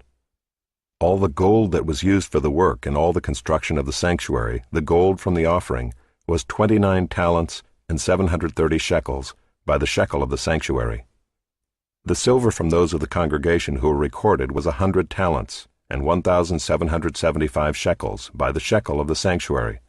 A beka a head, that is, half a shekel by the shekel of the sanctuary, for everyone who is listed in the records, from 20 years old and upward, for 603,550 men. The 100 talents of silver were for casting the bases of the sanctuary and the bases of the veil, 100 bases for the 100 talents, a talent a base. And of the 1,775 shekels he made hooks for the pillars and overlaid their capitals and made fillets for them. The bronze that was offered was 70 talents and 2,400 shekels. With it he made the bases for the entrance of the tent of meeting, the bronze altar and the bronze grating for it, and all the utensils of the altar, the bases around the court, and the bases of the gate of the court, all the pegs of the tabernacle, and all the pegs around the court. Chapter 39. From the blue and purple and scarlet yarns they made finely woven garments, for ministering in the holy place. They made the holy garments for Aaron, as the Lord had commanded Moses. He made the ephod of gold, blue, and purple and scarlet yarns, and fine twined linen. And they hammered out gold leaf, and he cut it into threads to work into the blue and purple and the scarlet yarns, and into the fine twined linen, in skilled design. They made for the ephod attaching shoulder pieces, joined to it at its 2 edges, and the skillfully woven band on it was of one piece with it, and made like it, of gold, blue, and purple and scarlet yarns, and fine twined linen, as the Lord had commanded Moses. They made the onyx stones, enclosed in settings of gold filigree, and engraved like the engravings of a signet, according to the names of the sons of Israel. And he set them on the shoulder pieces of the ephod to be stones of remembrance for the sons of Israel, as the Lord had commanded Moses. He made the breastpiece in skilled work, in the style of the ephod, of gold, blue, and purple and scarlet yarns, and fine twined linen. It was square. They made the breastpiece doubled, a span its length, and a span its breadth when doubled. And they set in it 4 rows of stones. A row of sardius, topaz, and carbuncle was the first row, and the second row, an emerald, a sapphire, and a diamond, and the third row, a jacinth, an agate, and an amethyst, and the fourth row, a beryl, an onyx, and a jasper. They were enclosed in settings of gold filigree. There were 12 stones with their names according to the names of the sons of Israel. They were like signets, each engraved with its name, for the 12 tribes. And they made on the breastpiece twisted chains like cords of pure gold. And they made 2 settings of gold filigree and 2 gold rings, and put the 2 rings on the 2 edges of the breastpiece. And they put the 2 cords of gold and the 2 rings at the edges of the breastpiece. They attached the two ends of the two cords to the two settings of filigree. Thus they attached it in front to the shoulder pieces of the ephod. Then they made 2 rings of gold and put them at the 2 ends of the breastpiece, on its inside edge next to the ephod. And they made 2 rings of gold and attached them in front to the lower part of the 2 shoulder pieces of the ephod, at its seam above the skillfully woven band of the ephod. And they bound the breastpiece by its rings to the rings of the ephod with a lace of blue, so that it should lie on the skillfully woven band of the ephod, and that the breastpiece should not come loose from the ephod, as the Lord had commanded Moses. He also made the robe of the ephod woven all of blue, and the opening of the robe in it was like the opening in a garment, with a binding around the opening, so that it might not tear. On the hem of the robe they made pomegranates of blue and purple and scarlet yarns, and fine twined linen. They also made bells of pure gold, and put the bells between the pomegranates all around the hem of the robe, between the pomegranates, a bell and a pomegranate, a bell and a pomegranate, around the hem of the robe for ministering, as the Lord had commanded Moses. They also made the coats woven of fine linen for Aaron and his sons, and the turban of fine linen, and the caps of fine linen, and the linen undergarments of fine twined linen, and the sash of fine twined linen, and of blue and purple and scarlet yarns, embroidered with needlework, as the Lord had commanded Moses. They made the plate of the holy crown of pure gold, and wrote on it an inscription like the engraving of a signet, Holy to the Lord. And they tied to it a cord of blue to fasten it on the turban above, as the Lord had commanded Moses. Thus all the work of the tabernacle of the tent of meeting was finished, and the people of Israel did according to all that the Lord had commanded Moses, so they did. Then they brought the tabernacle to Moses, the tent and all its utensils, its hooks, its frames, its bars, its pillars, and its bases, the covering of tanned ram skins and goat skins, and the veil of the screen, the ark of the testimony with its poles and the mercy seat, the table with all its utensils and the bread of the presence, the lampstand of pure gold and its lamps with a lamp set and all its utensils, and the oil for the light, the golden altar, the anointing oil and the fragrant incense, and the screen for the entrance of the tent, the bronze altar and its grating of bronze, its poles and all its utensils, the basin and its stand, the hangings of the court, its pillars and its bases, and the screen for the gate of the court, its cords and its pegs, and all the utensils for the service of the tabernacle, for the tent of meeting, the finely worked garments for ministering in the holy place, the holy garments for Aaron the priest, and the garments of his sons for their service as priests. According to all that the Lord had commanded Moses, so the people of Israel had done all the work. And Moses saw all the work, and behold, they had done it, as the Lord had commanded, so had they done it. Then Moses blessed them. Chapter 40. The Lord spoke to Moses, saying, On the 1st day of the 1st month you shall erect the tabernacle of the tent of meeting, and you shall put in it the ark of the testimony, and you shall screen the ark with the veil. And you shall bring in the table and arrange it, and you shall bring in the lampstand and set up its lamps. And you shall put the golden altar for incense before the ark of the testimony, and set up the screen for the door of the tabernacle. You shall set the altar of burnt offering before the door of the tabernacle of the tent of meeting, and place the basin between the tent of meeting and the altar, and put water in it. And you shall set up the court all around, and hang up the screen for the gate of the court. Then you shall take the anointing oil, and anoint the tabernacle and all that is in it, and consecrate it and all its furniture, so that it may become holy. You shall also anoint the altar of burnt offering and all its utensils, and consecrate the altar, so that the altar may become most holy. You shall also anoint the basin and its stand, and consecrate it.